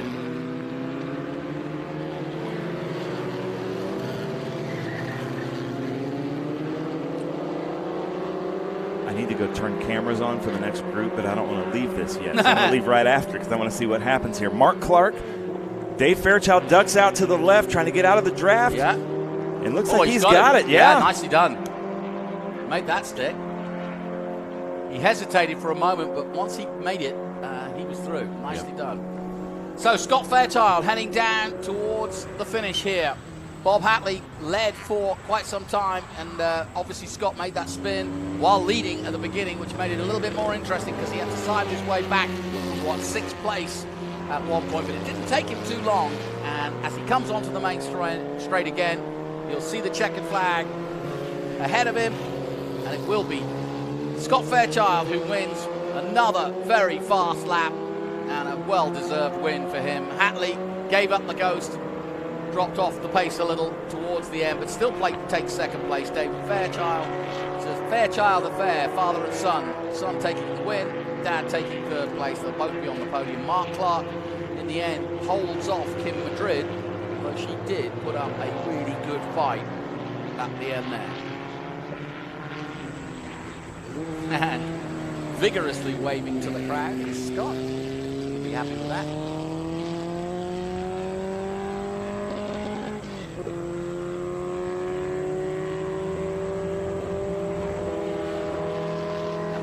Of Dave Thomas just coming through the line now in that Formula Ford Zinc Z10. And here's that final battle coming towards the line. You done with us? love that picture of the checkered flag from that angle. Look at that, mate. You can see how close that finish was. Excellent. And just to confirm the lower places after Dave Fairchild in 3rd place, Mark Clark takes 4th. Kim Madrid does take 5th. Leo Oddy takes 6th place. Dave Allison in 7th. Cristian Vasquez in 8th position. Dave Thomas in 9th. Well, he knows the corner workers. He knows some of the fans out there, and he's giving them all away. Check on the results then. Scott Fairchild with the win in the Zinc Z10, and Bob Hatley in the Swift takes 2nd place. Dave Fairchild, family affair then, on the podium in the Zinc, takes 3rd. Mark Clark 4th. Kim Madrid in the Crossley takes 5th. Leo Oddy 6th. Dave Allison in the Alexis takes 7th. Christopher Vasquez in 8th position. And the Formula Ford of Dave Thomas in 9th position. We'll take a short break from Virginia International Raceway on this glorious day. We'll be back with more. Stay with us. There is less than 1/100th of an inch of motor oil protecting your car's engine. Friction and heat causes engine oil to experience thermal breakdown, weakening its ability to protect the engine and its parts. Lucas Heavy Duty Oil Stabilizer is specially formulated to resist thermal breakdown, protect vital engine parts, and extend the life of your engine. It also stops smoking, knocking, and oil consumption in worn engines. Lucas Heavy Duty Oil Stabilizer. Keep that engine alive.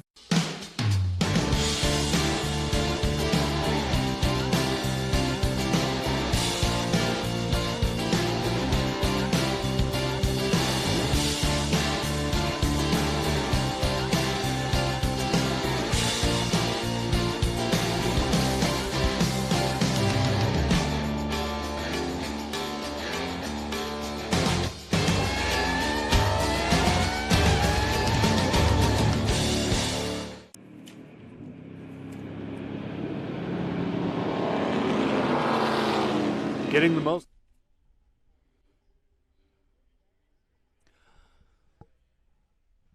Welcome back to the best vintage series in America, SVRA, the child of Tony Perella, and Tony Perella Holdings, also part of what is now Formula Regional, F4, and of course Trans Am, so all under the umbrella of the SpeedTour. And here we go on that pre-grid with our Group 1, 3, 4, 5B Race 2 lineup. 48 is Chris Domingo in that ever-present, it seems, Malik. Chris, a great character. He and his wife go from race to race, and they've literally been at every race so far this season. Loves racing that Malik around, and it's a 1971 version. And Chris, ever faithful, just as this man is to his racing in the Lotus. John Nash. So you've seen two of our regulars, Chris Domingo and John Nash, straight off the bat. Quite rightly, John flying the British flag because he's driving a British car. Plenty of British cars in here, so I know my sidekick. He is. Oh, he is British, is he, John Nash? Well, there you go. Nash is why we have the Union Jack flag out there. Okay, good man. And Darby Quinn is the man we're looking at now, in a Triumph Spitfire, no less. And now that is a beautiful car. And then the man right behind him in the Lotus 7, it's his birthday today. Alan Cassavant.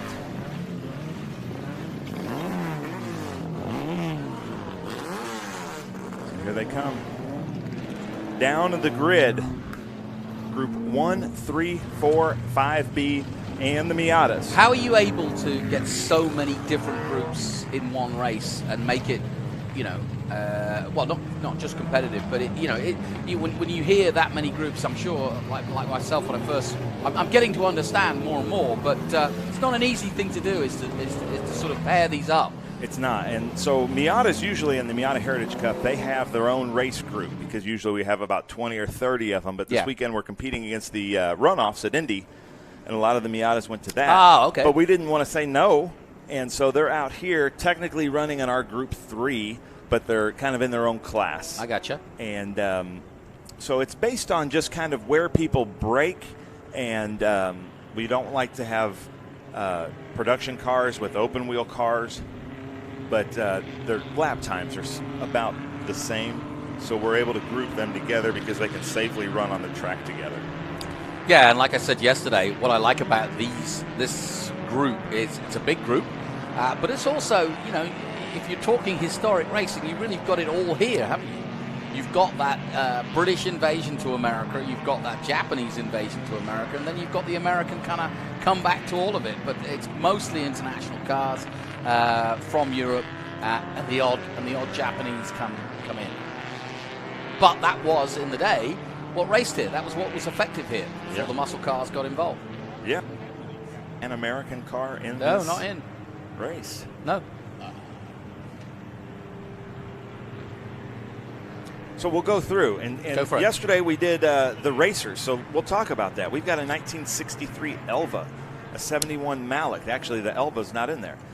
A Lotus Super 7, a Triumph Spitfire, Lotus 7, Austin Healey Bug-Eye, Mazda Miata, Elva Courier, Datsun 510, more Miatas, an Austin Healey Sprite, some Miatas, an Elva MK4, a Fiat 124 Spider, a Honda CRX from 1990. Yeah, that's our odd one out, isn't Alfa Romeo Duetto, Austin Healey 100. And I'll talk about that Honda CRX. it? Yeah. That is Logan Maurer.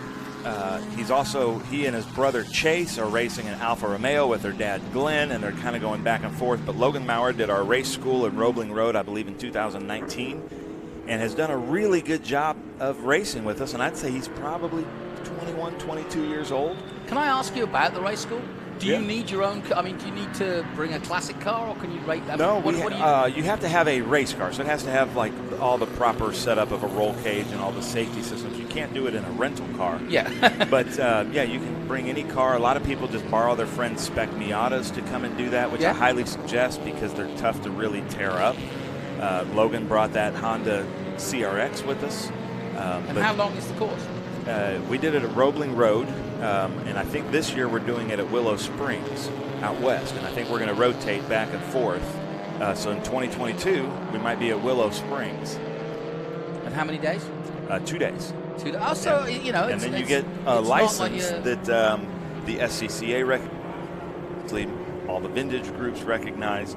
And we teach where if you went to another school, and nothing against the other schools, Skip Barber Racing School is a great school, but we teach vintage racing. Yeah. Where Skip Barber, they teach great racing craft and racing skills, but they don't talk so much about the vintage side of it. And there is a little bit different in vintage racing about just how to overtake a car and the responsibilities that it takes to be a vintage racer. And the reason I ask is I'm very interested in taking the course, both for learning more about, how to make a car perform. I've raced Miatas around tracks before, but I've had a rally license, but I've never had a race license here in the States. And I think it would be great, especially with no pressure, because I'm not going to start going single-seater racing anymore. Yeah. But this would be a great way to learn the skills in an environment that you can enjoy. Yeah. And we're looking right there on that Lotus 7. John Nash did our school. And two really close friends on the front row who are neighbors this weekend in the paddock. So I hope nothing goes wrong here on the front row. Here we go then, nicely clumped together as they prepare themselves for their race. This is our Group 1, Group 3, Group 4 and 5B, Race 2 getting underway, and the Malik is off to the races. Pulling quickly ahead of John Nash. But look at that, our birthday boy, Alan Cassavant in that Lotus 7 tries to get by Quirby, but he doesn't let it happen there. Quinn Derby, sorry I said Quirby, I combined his names. That's his new nickname. I like it, Quirby. That's a beautiful Triumph Spitfire here. Yeah.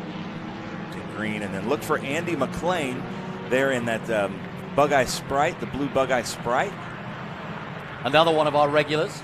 Yeah. This is a good group here coming into that hard left hand, then to the right-hander that's a little bit blind because of the hill. Yeah. Had a big IGT accident there yesterday, which put a lot of fluid down, but it took some time to clear up. But all is well again today. Perfect conditions for racing.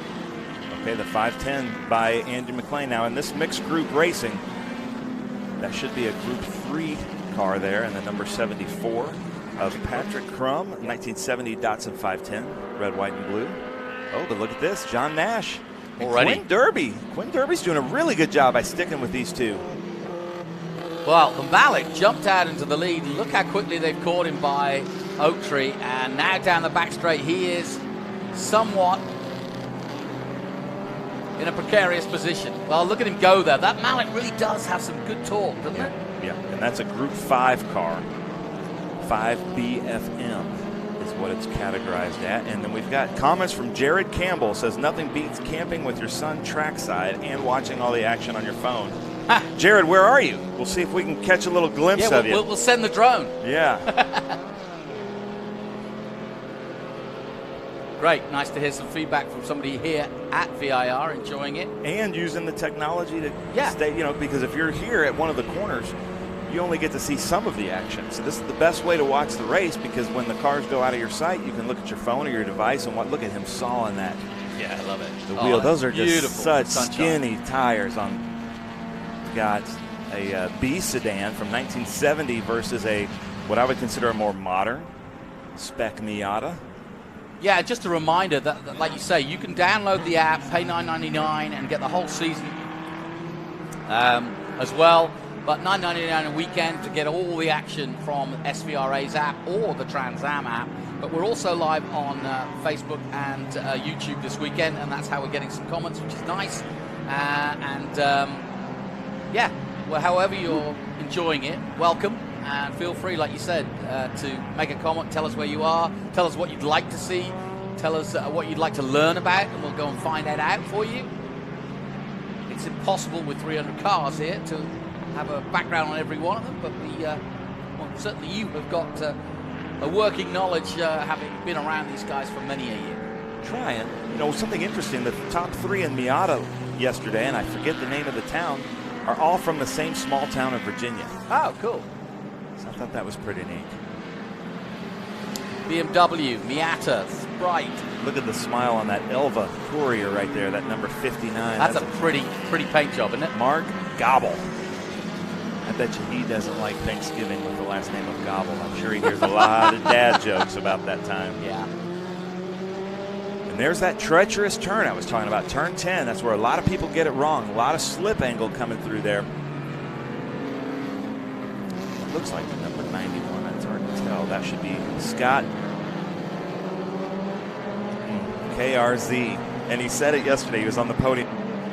So I'm sorry, Scott. I can't remember how to say your name, but in 1992, gray and black Mazda Miata from Midlothian, Virginia. Somebody just texted me. So we've got 3 top Miatas from Midlothian, Virginia. Something's in the water there. Peter Uzdevenese. Uzdevenese, that's it. He's got something flapping out of the back of the car. I don't know what it is. I think it's actually just one of the belt straps flapping in the background, but just behind him, as I noticed, the back shot there. Yeah. The number 25. Down roller coaster. Into hot 10. And if you're wondering how some of these corners got their necks, yes, there was a hot bend down there back in the day. This is the circuit that's been around since the mid-50s, so it's got a lot of history and a lot of great racing that's come from here. Got to give it up for Peter Uzdevenese. Really, see that flapping? Yeah. What's that? I think it's a belt. Yeah, I think it is. Started 22nd. Where is he at now? Well, he's just moved up to 9th. Just made his place there too as we went over the stripe. Yeah. Let's see what we've got here. So Chris D'Amico is ahead, leading overall and leading in Group 5. Then leading Group 3 is John Nash, followed by Quinn Derby, followed by Alan Cassavant, and it's his birthday today. And then in Group 1, we've got Andy McLean, followed by Peter Uzdevenese. And then in third is Todd Cruz. Todd Cruz from Alabama with the Mitch Bressler crew. Mitch Bressler is the mechanic that has set up a bunch of these Sprites, Bug Eyes, and Midgets to be their own little speck of racing. They're all set up, same engine, same transmission, same tires, same suspension pieces, and really close in their racing and very competitive with each other. As we look at 2 Miatas coming in there in the background with that Honda CRX. So we've got some front engine rear wheel drive versus a front engine front wheel drive in that Honda.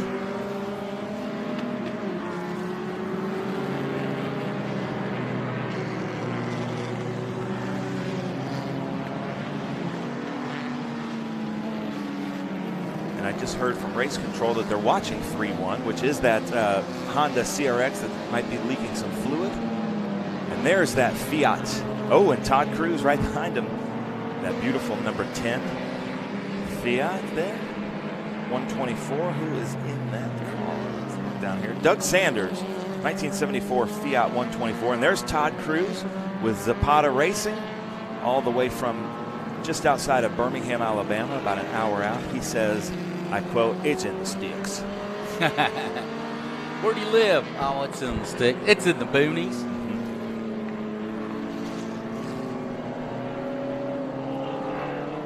It's absolutely gorgeous country right here. Uh-oh. What's up? So I'm hearing from Mandy McLean, who is Andy's significant other, I think. She says, hey, guys. She thought he was working today. Regarding the race school, you should talk to Andy and Mitch. MSA Classics will rent you a car to do the race school and provide track support. And they've done that quite a bit. Mrs. McLean, I'm in. Yeah. So call Jonathan Green. He might be a customer here. I know Andy brought his son there. And I he really did the school. want to do it. Here's the battle.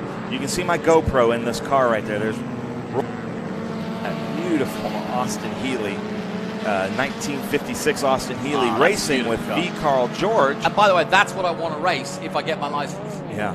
That's a harder prospect. Yeah. And then a 1959 MGA. And a funny story about them, I work with Carl George quite a bit. He's got a really nice set of cars in Franklin, Tennessee. And he sold a yellow Morgan to Roy Crowninshield just a few years ago. And now they're racing against each other. Perfect.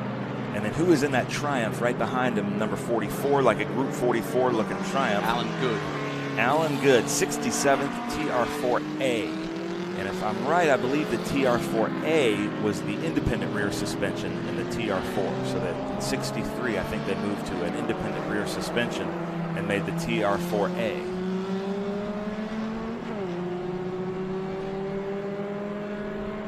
This is my favorite group of the weekend. I probably shouldn't say that since I also work for Trans Am, but the small bore is just a lot of fun. Here we go. Carl George making the pass. Doing it. Roy Crowninshield. Now, I was talking to Roy. He was having trouble with his overdrive on that car, and that could be the case. So there's Roy Crowninshield, and then in that blue Alfa Romeo making the pass. This is a weekend celebration of Caesar Cone in that blue Alfa Romeo. 60 years? 60 years of racing. He started here at VIR, and he's going to end it today in his Group 8 yellow Alfa Romeo that we're going to have a big celebration on the podium here today for him. It's going to be a lot of fun. I went to a party where we kind of roasted him last night. It's cool to have so much history, and that's the 230 there of Russell Jones in a 68 Alfa Romeo GTV. Beautiful car. 230 coming around there at the Oak Tree turn. Bend to control. 230 just came around Oak Tree. So doing a little race announcing and talking to Race Control at the same time. So the live stream is helping Race Control out as well. Well, you know, that's all part of an historic weekend. So Mandy McLean yelled at us last time we were here at VIR because her husband, who is definitely Scottish, forgot to bring me a Scottish flag, so I said that he was from Sheboygan. And then yesterday, Mandy, you're going to be more mad at me. I introduced him on the podium from Sheboygan. But we like You're mean. You know, no, it's not that. We just like to have fun together. Well, this is just a big family, and Andy McLean's one of my favorite racers. Just a lot of fun to have around. And his son, I got to brag on him, went to Belmont in Nashville, Tennessee, and is now working in audio production full-time for some really big movies. Oh, wow, cool. Doing a great job. Well, there he is, Chris Domingo, in that Malik heading towards victory by the looks of things. He hasn't put a foot wrong. He was, well, challenged early on, but that challenge went away. And Chris Domingo, like I said, he and his wife, a regular entry to the SVRA, and he always runs that Malik. I saw him running around at Lime Rock trying to find parts for a broken part, trying to weld some stuff before going home before the weekend was over, and he found a way of getting it welded. And that's the beauty of this fraternity that is SVRA. Everybody's helping each other out. That's what it's all about. And that Malik is steaming along here at VIR. This is the final lap then for Group 1, 3, 4 and 5B. Their second race, there's John Nash. Yeah.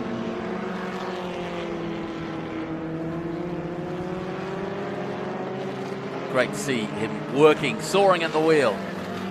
Got a comment from Robert Mason that he has an MGA and a Miata that he autocrosses. So, Robert, you should be coming to our race school.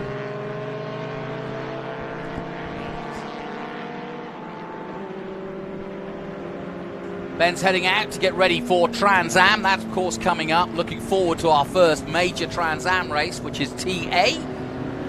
XGT, SGT, and GT, of course.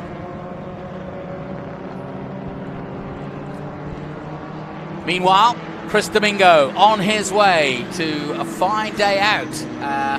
His second race of the weekend. Didn't win the first one, but is on song. It was Joey Beaujolad who won yesterday, but not taking part today in that Elva. So it's going to be the Malik 11B, the 1971 version. The engine right in front of his nose almost. I said, what happens when the engine goes wrong? He said, oh, that just adds to the fun. Now down on the back straight, he's catching some of the back markers already in the closing stages. He's going to catch that Porsche before the end of this straight by the looks of things.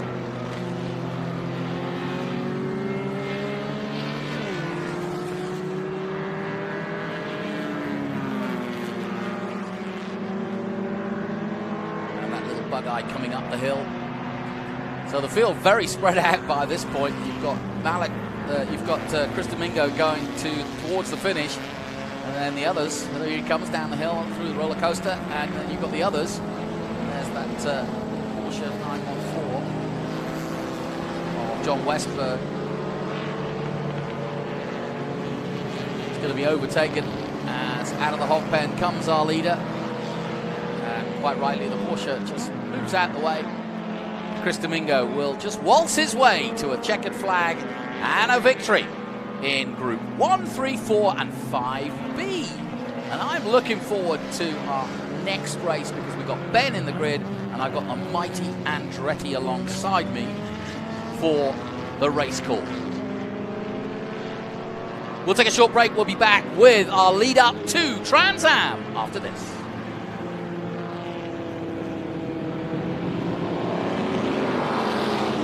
Getting the most out of your Classic can mean many things. That's why Heacock Classic Insurance is excited to sponsor the Trans Am Race Series. In addition to events, we have proudly provided insurance for race cars, classic cars, and exotic cars since 1989. Heacock Classic is known for its famous agreed-upon value, where brokers and clients find common ground on coverage. So make sure to get your quote today. Follow us at #HeacockDriven.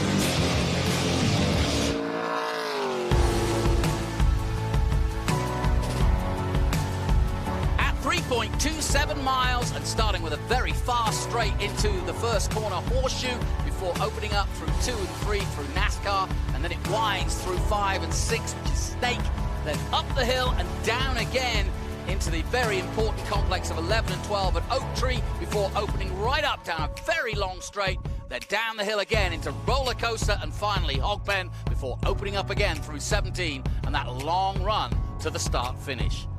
Nestled in the gorgeous countryside of the North Carolina-Virginia border, this is without doubt one of the drivers' favorites.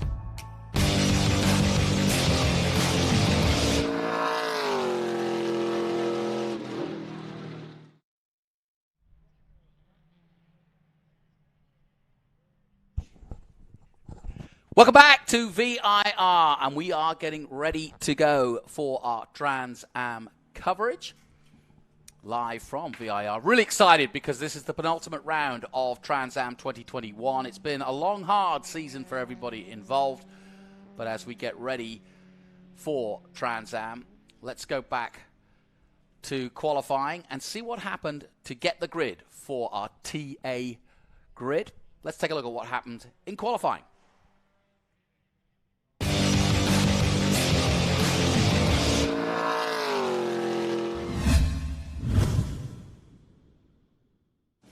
Let's take a look at the highlights then of our TA qualifying. Problems for the Breathless Racing team. No problems for Boris said in the Challenger, and he will be doing just that, making a challenge to win this race as he always does. Tommy Dreesy will be there. He's got a mathematical chance of beating Dyson, but he needs Dyson to have problems. Dreesy getting a front row start in the Lucas Slick Mist car, number 8. And Dreesy always puts on a good show here at VIR, and expecting to do the same again. But it was all Dyson. Dyson never looked in doubt. It only took him 3 laps, and once he was up to speed, he was untouchable. 1 second faster than the next man, Tommy Dreesy. Yeah, I'll tell you what, it's kind of treacherous out there, and after this morning, I felt like I'd forgotten how to drive, but I think the track had just gotten so oiled down. We were back to form this afternoon. The Altwell Mustang, we rolled off the truck yesterday, and it was fast. It was really, really quick, and it was great to be able to put it all together here in qualifying. I'm delighted to be starting this race from the front row and on pole. You know, this is a tough place to pass, so if we can get a good start tomorrow, stay out front, that's the objective, is just try to bring home another one.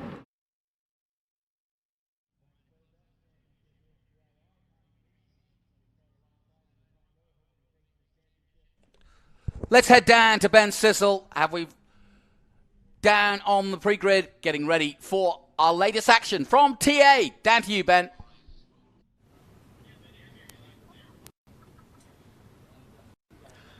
So, a lot of drama here at Virginia International Raceway. We're with pole sitter and point leader Chris Mason in that Altwell CBD Ford Mustang. And I just heard word from his crew that mathematically, if everything goes right, he could seal the championship here today. We have one more race at Circuit of the Americas in about a month. But mathematically, if everything goes right for CD Racing and Chris Dyson in this Altwell CBD car, he could clinch the championship. Now, I'll tell you, in this Lucas Slick Mist Chevrolet Camaro is Tommy Dreesy, who will do everything in his power to keep that from happening. So, this is Tommy Dreesy here. We've got Boris Said, Ernie Francis Jr., Simon Gray, Ken Thwaites, NTA. We got to get out of the way, Tony. I'm sitting next to you, Jonathan.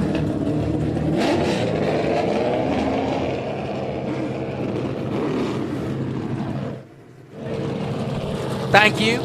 And Ben, as always, right in the thick of the action. But that is a little bit of drama I wasn't expecting from Chris Dyson. The cool, calm head of Chris Dyson, usually with no such problems. Let me introduce my cohort for the race, as always, a man who's been already this season in TA and raced against Dyson and the rest of them, so knows exactly what's going on out there, and will be in action in TA2, where he is fighting with Matos and the boys to help Matos and the team win another championship, let's hope.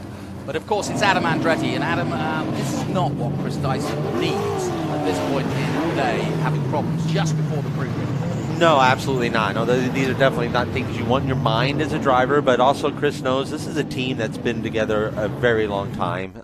They are truly a family within that team, not in the sense of sharing the blood, but they've known each other for so long. So the trust is there. Chris knows that it's the best stuff that he could ever have underneath him. They're poised to win this championship. I believe if he finishes 6th or better, he has this thing clinched. So that's where their focus is. They're not looking to race. I mean, we're always out there looking to race the race for wins. We are racers. That's what we're here to do. But Chris is a big picture guy. He's worked very hard to get this thing to a championship state. So you're going to see him really drive a focused championship-focused race. Yeah, and the thing for the others, like Tommy, I mean, Tommy's still mathematically in with a chance too if something were to go horribly wrong for Chris. But Boris Said, really just going for victory. Likewise, Ernie Francis Jr., and they're all good pedalers around this VIR circuit. Very much so. You know, in 2019, Boris Said drove to a victory here that I was here to watch. It's just an absolute dominant fashion, and so yeah, looking for him to be a spoiler up there for sure. Chris is out there on an island alone this weekend. It doesn't look like he's got a teammate out there with Guy or anything to come help him out. So, the Masood car was here this weekend, but I just haven't seen him on the no, order. I haven't either. So he's and that's okay. Been rare for him this year, but he's going to be fine. But Tommy's out there really. Again, Tommy I think he knows he has to win. So Tommy's gonna drive in that high fashion that we're used to seeing him drive in. I don't want to say desperate, because I don't think he's desperate in any way, shape, or form, but he's going to be taking more chances, and he knows that he can take those chances, and he knows that he can maybe get Chris to check up, because Chris is the one that has everything to lose here. On board with Simon Gregg here. It's a good shot getting warmed up, getting some temperature into the rear end, into the brakes, into the tires. He's going to want to attach himself right onto the back of that 98 of Ernie Francis Jr. and carry that way through the race here.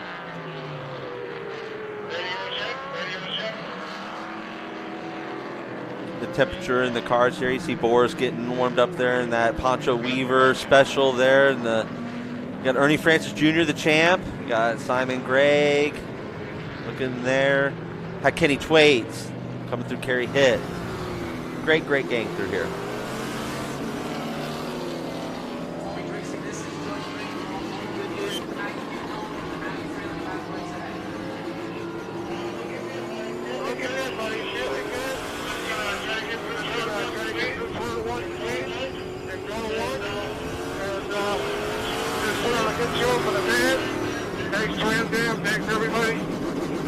Yeah, well, if you didn't quite hear that, he was saying just trying to get up to temperature, just trying to get ready, and good luck to everyone, and thanks for tuning in.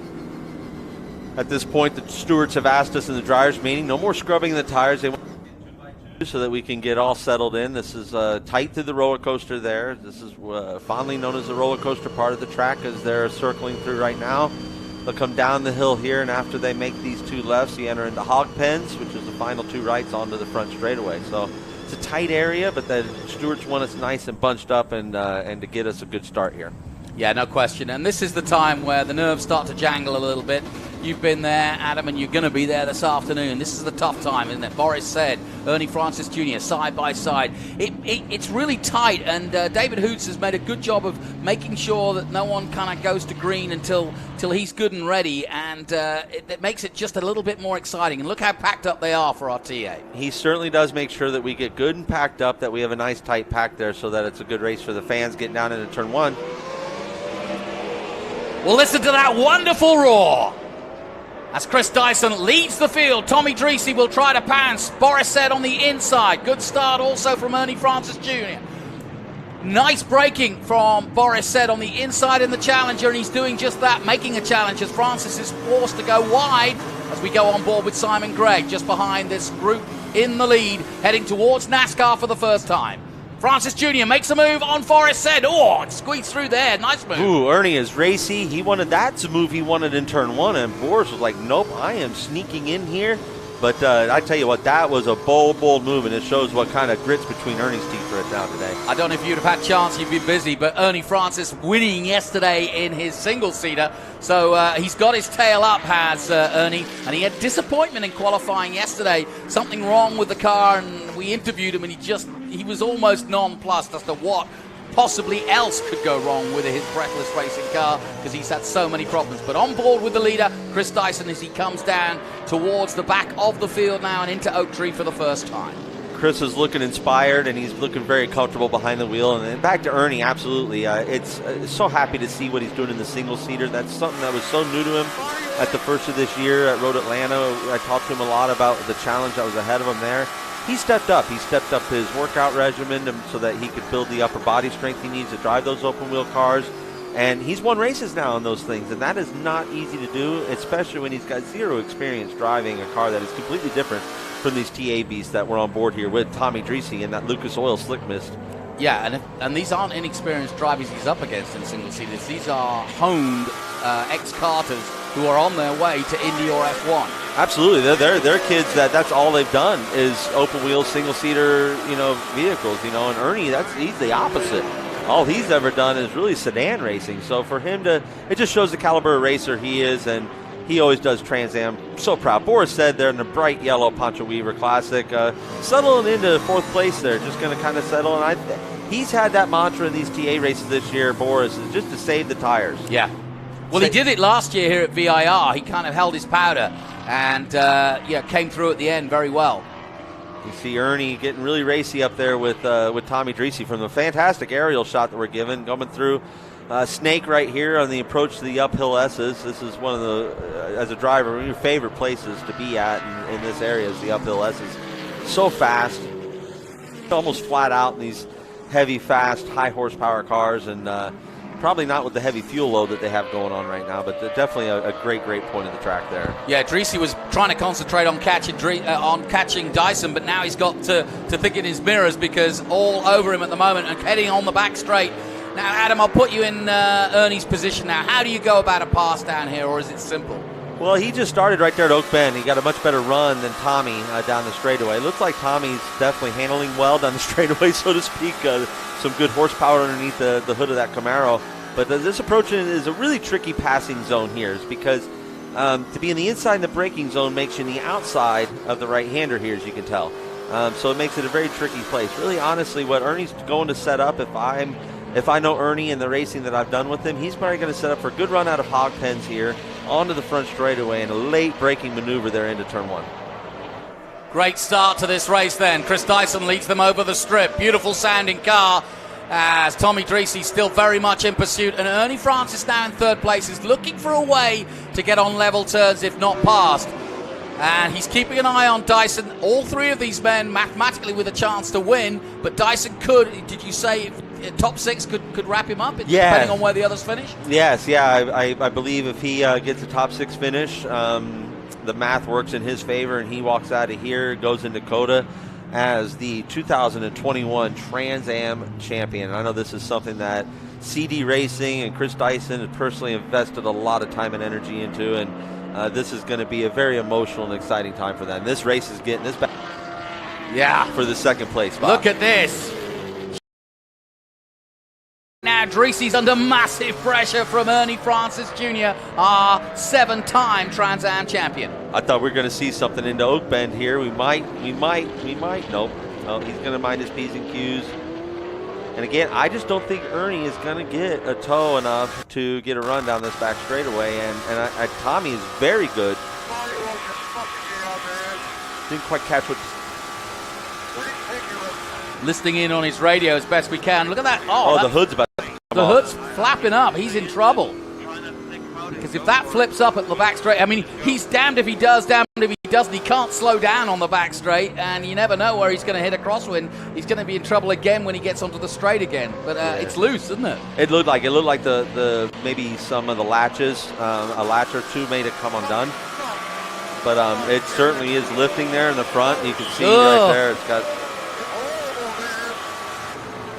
So that right there is causing a very bad vibration in the car too. So what Tommy is feeling is he's probably feeling like something's broken as well. Right, yeah. Because that bodywork's shaking around. You got to remember all the aerodynamic pressure that's on these bodies. When those bodies move around, it moves around the whole race car. And you really kind of shake yourself loose. Simon Gregg racing for the Peter Gregg Foundation this year, a really worthy cause, and doing a great job so far. Trying to stay with this lead group, but losing a little bit of ground here. Yeah, absolutely. He's doing a fantastic job, and all scholarship recipient winners, they're here. They're here at the races this weekend, and they're just a great group of kids. And we've had the pleasure of working with Haley on our race car, and. Yeah, it's just been really fun to have them around, and what a great way that he's honoring his father there with the Peter Gregg Foundation. Well, I hope somebody gets a picture for this, because I'd never thought in my career I'd be able to sit alongside an Unser and an Andretti. Welcome, Al Unser. Thank you. Great to be here. What's your weekend been like? How's Chloe getting on? Chloe's been doing great. We had our best starting spot, 3rd, in the last race, and the race before that it was She had the 6th quickest lap, so we improved as the weekend went on. Unfortunately, you know, with all the accidents and stuff, you know, that was a tough race this morning. But with Ernie, we pulled it off with a win yesterday, the 2nd race. So yeah, it's been a great weekend for Future Star Racing and Wings of Wheels Foundation. Try to give me an inkling, because it's so exciting to be around Ernie at this stage in his career. He's won everything is possible to win in Trans Am. Where's he going to go next? Where would you like to see him go next? I know I keep trying to find out, but they've got a lot of things up for them. They're very coy.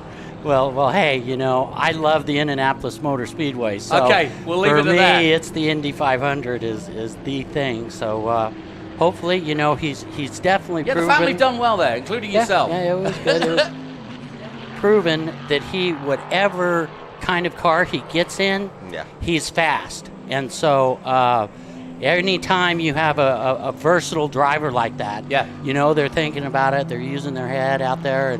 And Ernie, you know, yesterday in the 2nd race of the FR, he started 8th and went and passed them all to win the race. Yeah. So that was really, really good. Well, and it proves how good a driver he is when he's up against the best that America's got in FR, and that's including international drivers who have got a great opportunity to go to Japan if you win the title.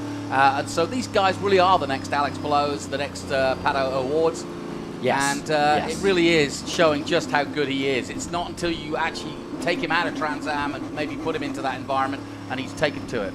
I also consider Ernie, he's an old school racer, right? He can hop in anything and be quick. He works on his own stuff. His head's in the game.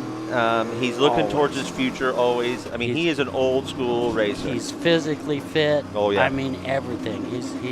He's the whole package. I mean, he works well with our sponsors and just he's all around. It's a good family. Ernie Sr. and Monica, they're just a great family. Guys, just want to pause here. Here's the start again. And Al, you can have a look at it, because great start from Chris Dyson. A thought from Tommy Dreesy, but good start also from Boris Said, Emmanuel Noel. And Ernie sort of almost forced out wide there. Yeah. Well, he had the inside. Boris had the inside going in there. And so, yeah, you're going to move him over a little bit. What a move here Ernie makes. So Ernie makes a dive there into turn 3. That was just such a beautiful move, because he got that drive out there. I told my nephew came here in SRO, I said, listen, because he was starting on the outside, I said, there's grip on the outside in turn 1. There is. And if you just trust that, you can drag them into turn 3, through turn 2 into turn 3, and you got position then. Absolutely. And, you know, also, I don't mind starting second here, because you can even get a little bit of a jump on the start because there's a kink. You get a little jump because the kink brings you back even, so you're not breaking any rules. Correct. So that they know you're there, and keep them squeezed to the inside. Absolutely. And then it makes that turn 1 nice and easy for you. You proved how well you know these tracks, because at Road America you did an outside move at 4 that I'd never seen it. Or at the exit at 4, I'd never seen anybody do. Yeah, you want an element of surprise is the key in these things. And if you're going somewhere where they're not expecting it, then sometimes that just especially when they're stacked up, you can make that. You got to have a lane. And so on. So my dad always said, go where they're not. That's exactly right. I've got to ask a question for both of you. You've both been accomplished drivers in your own world, but do you enjoy working with youngsters, or is it I love it. Okay, good. Because some drivers don't, because they get frustrated. Yeah. You know, it's not a family connection. You have necessarily no connection to a Chloe. One of those frustrated coaches is my dad. Okay, I mean, when he was IRL driver coach there, and when it first began, Dad, we get so frustrated. These kids, they tell them to go out there and do it, and they just don't listen to me. They just go out and do their own thing, and you know, I was never that way. My dad said, You need to do this, jump. I jumped. I didn't question anything about anything he ever said. So, because he was right, you know. He was right. Done that. I've had this discussion with Adam. When you're part of a family that is so race orientated, it must be intimidating when you're not quite up to that level, and you're trying to live after. You know, you're trying to live up to a legend. You know, it could be. When I first went, I went from go-karts to a sprint car. Yeah, is what it was. So my first professional car racing was a sprint car. And the press, they came in and started asking me about my dad and comparing me to my dad and all that kind of stuff. And so my dad saw this. And I remember that evening he pulled me and he goes, look, I don't care what you do for a living, whether it be lawyer, doctor, whatever. I want you to do whatever you want to. Just the only thing I ask is that you try your best. Yeah. And if you try your best, then the best will come to you. And once he said those words to me, I never felt any pressure whatsoever about going out there and doing it. And so I just went out and tried the best that I could be, and the best came to me. I thought you and Michael did an awesome job in your careers making your own names for yourselves. You know, you were your own champions. You were your own winner. While we're honoring our fathers. Absolutely. I mean, at while the you same were carrying time. the legacy on. That's right, at the same time. And so, honestly, all we did was go out there and did what we loved doing. Right. Yeah. I was truly Ignore blessed. the pressure and everybody That's talking right. about you and the name and all that. that. I was truly blessed with the talent and the fact that I loved. Yeah. Well, guys, Absolutely. I gotta bring you. I love talking about all of this, but we gotta talk about what just happened with Dreesy. I mean, they literally did major surgery on the car. It looks like what they did was they pulled there's an intake area into the air cleaner, and they pulled that off. So that's more like a ram air. So he will suffer some horsepower, but I think what they were experiencing an air packing in there, and that was trying to lift the hood off. Yep. And so they're looking for a solution to get him to the end of the race. It may not be the best for the horsepower, but it's going to get him to the end of this race and for this championship battle. Yeah, he's animated in there. He's animated. Tommy. I'm listening in on the radio. I'm not putting it to air. I'm not putting it on the air because he just said in so many words, it's not as good as we thought it might be. In fact, it's worse. I think we know he's not having a pleasurable experience, I think it's safe to sure. say. And when you're in there, it's like we always talk about. It's a hot environment. It's a stressful environment. And so you hear the heat. You hear it all come through when things just aren't going right. And he's been watching this championship like slowly slip through his fingers throughout the last few races. In actuality, it was a good thing that it was done under yellow, so he didn't lose a lot of time out there. He lost a lot of position, but it's still early in the race. He's got plenty of time to get back up through there. Ernie showing his stuff. He knows what he's doing here. He's showing Chris that he's there, and that the Future Star Racing Mustang is here in the battle now. So this is going to be a great race here. You know, Ernie is at a point now he has to win. This is a must-win situation. For the champion. Yeah, so he's going to risk everything. Yep, and Chris knows that. So I would look for Chris to be more of like the. Tracy's back in again. Yeah. So this is a really frustrating weekend for frustrating. Tommy with the championship on the line, and also with that sort of looks as though they're going to pull the hood off again, guys. So we'll keep an eye on what happens. Guys, I'm going to leave it to you to see what you see. You have a much better eye than I have. They're trying to tape it down here. We can see with some of that great 200-mile-an-hour tape that we like to use in this sport. But yeah, you can see the intake is missing off. There's usually a piece a carbon fiber piece right off the front of that air box there that would go into the grill. Oh, they're going to leave it off. That's your next option. That's your next option. Otherwise, if that hood flies off, that's going to be. So, guys, just talk to me about what this must feel like as a racing driver, knowing you have no hood, because all the aerodynamics are out the window now. Surely. I wouldn't say all of it, but it definitely hurts, and he's gonna suffer at the end of the straightaways, but all through these S's and stuff like that, you know, halfway up the long straightaways, he's gonna be competitive. So let's head down to Ben Sissel. So here I am at pit lane with Burton Team Racing owner Claudio Burton. You guys came in, you threw this air intake like it was nothing. You were ripping some parts off. This is a very important race for the points. What's the outcome here? Well, we did a lot of testing a couple of weeks back on aerodynamics. The rules have allowed quite a bit of advancement in terms of aerodynamics, and we try to take advantage of that. So there's a lot of little pieces that are on there that weren't really quite race proven yet, but tunnel proven, and we're seeing a little bit of the consequence of that. Nice. So do you think what you've done now is going to get him back up to the top? Well, this is a Band-Aid. With what I saw going down the straight, the oscillation of the front end, there's definitely something that is causing that problem. Nice. Well, you're hearing from the genius Claudio Burton right now, so when he says words like oscillation and things like that, I don't know if I can track it, but hopefully you guys up there in the booth can track it.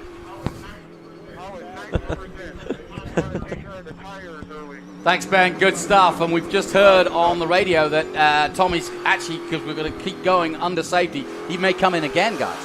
Yeah, I think that's what he just said on the radio. Have some wrenches ready and be prepared. He also said that he felt he had the car to win today. Yeah, that's heartbreaking. You know, when you have that feeling underneath your butt, and you know that it's kind of your day. I had one of those earlier this year at Nashville where we had just taken the lead and tossed a serpentine belt. So, you know, the heartbreak. That's why we keep coming back to this sport, though. That's right. Because it breaks our heart more than it warms it. For sure. For sure. You go home the loser much more than you do the victor. And, you know, but I've always said it's a losing business. It is. Know? I had over 300 IndyCar starts. I won 34 of them in my career. Well, that was good. That's a losing business in my mind. Right, Greasy is coming back in, and we are going to green, so he's going to lose out big time here. The real shame. Yeah, let's see what they do. He might want to try to get that hood back on there. Well, certainly been a busy day. They're going to get up underneath it now to see what's if there's any pressure showing underneath. Splitter looks like it's on there strong and not having any kind of issues. We had the same thing in the TA2 car earlier this weekend where we had a structural break in the nose. Really? And okay. it vibration like you wouldn't believe, and you think the whole thing's going to fall apart, and the car doesn't handle right because you're taking the pressure in different areas away, and you're stalling the splitter. But so it could be a true handful for those at home. That hood could be a structural piece for that front end there, because I saw him push on it, and it's definitely moving with the hood being there. It would have been solid. Yeah, and they spring in the TA cars. They'll spring load the front ends so that if they go off track, it doesn't destroy the splitter. Oh, okay. So it kind of gives a little bit of give too. So I think that's what was also moving the hood, that maybe one of those springs has failed, or maybe one of those struts has failed as well in the front, though. But good eye there on the structural idea of that. Well, it's all work here at the Dreesy camp, and there's been a lot of, after a really good start, poor old Tommy's been really in the wars, but it seems like week in, week out, something is going on with the Burton team. Yeah, it's just been, unfortunately, the last few races have just shown some struggles. You know, they had a tire failure at the top of the S's at Watkins Glen and got away with one there, because that could have been really a destroyed race car, and it wasn't. And so they've just had some rough luck, and it just seems to continue here today. And as you heard from Claudio, I think, you know, they're trying really hard to win a championship. So they went and spent some time in the wind tunnel. They spent some time doing some aerodynamic testing, and I think they came here with some things that they found, and when put into the reality of a draft and tucked into balance, it might not have just worked out like they had planned. Yeah, Adam, I've got to get a quick line from you before we get the restart, because we're about to go racing again. But I'm looking from Simon Gregg's point of view, which you've been there many a time with Boris Said ahead of you. What's it like racing Boris Said? I would have thought tough times. You think that Dodge looks wide?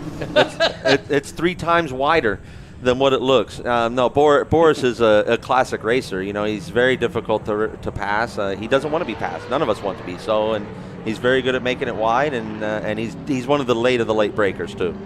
He's extremely savvy. Yes. Lots of experience, and very, very talented man. Yep. And what would you be telling Ernie if you had the chance to be on the radio with him right now for this restart, Al? You got go, nothing. Go. Perfect. You've got nothing to lose. And here comes Boris, though. It's a good restart from Boris in the Challenger in the Dayglow yellow. He comes alongside Ernie Francis, but Francis quite rightly gets into the middle of the line and makes sure he closes the door. Kerry hit on the inside of Ken Thwaites there too, making a good battle back for 5th. Greasy's still stuck in the pits, but the race continues, and Ernie Francis Jr. all over the back of Chris Dyson, but Dyson trying to forget what's going on behind him and get on with his race and win this title. driving the Dodge like I have for ECC, you lick your chops for restarts because of the torque. Yeah. The torque of the Dodge, you're so pumped for restarts because that's when you can really take advantage. And you saw what Boris, the jump that he was able to get, because that thing just has such great drivable torque. And what about the straight line speed? You know, the horsepower advantage, I believe, goes to Ford. You know, the top line advantage, aero-wise especially. The Mustang cuts through the air better. But Kerry Hitt over there at Advanced Composites, they do such a great job at equalizing these bodies. And that's why we've seen the splitter adjustments, the dive planes come into effect this year on the front end of the cars, because it's all in an effort to make these as close as possible. You know, that's kind of the balance of performance that they have in the TA class. Being an open class that it is, they really work on the aero side, and Kerry does a fantastic job, him and his team over there at Advanced Composites, to make that happen for us. Well, the team discussing, that's Burton's team discussing what's happened to Tommy and trying to understand how he could get in this situation. It's still not looking good, though, Adam. You wouldn't be comfortable out there with this. No, it's vibrating in the front end. You can tell that's in the nose. There's something structurally wrong up there in the nose, and that's causing his nightmare, unfortunately. And I'm telling you, it shakes your whole body. Your eyes, you can't hardly see. I feel for Tommy. It's a tough situation he's in right there. Well, we've had plenty of drama here, and we've still got 51 minutes to go. We've also got the STT Championship. We'll keep you up to date with that as it gets underway in terms of competition anyway. It's already underway, as you can see, because that's the 55 of Milton Grant trying to make a move on the Audi just ahead of him. Lee Saunders back in the saddle, as it were, the former champion from last year. But what a battle this is. The Audi just squeezing through again. That was that move you just talked about earlier. Yeah. Nope, you can hold that outside. Yep. The old Harry Hyde. If you go to the outside, it can hold. That's true. Yeah, great GT battle back with the Audi and the Porsches. The Viper stretching its legs there. This is a great horsepower track for something like that Dodge Viper. I think that's why Lee Saunders has come back. He knows that the straight line speed of that Viper down that back straight is his huge advantage here.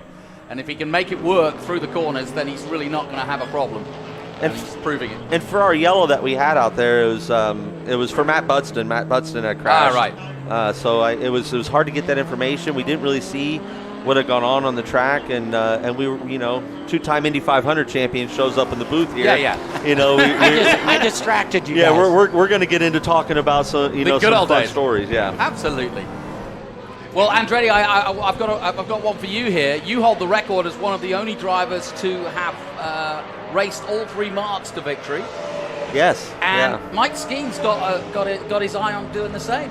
Yeah, and I hope we stop him. That's something that's something I like to have solely. But I can put some sugar in his carburetor if it'll help. But no, I think it's good for Mike. I think it'll be good to see if for obvious personal reasons we got to do everything we can to stop him from winning in that Dodge, because we need Rafa to be in front of him. We want Rafa to seal up the championship here today. We want to go in Dakota as with Peterson Racing as 2021 TA2 champions, and Rafa is focused. I can tell you this morning he is incredibly focused. He is in his game.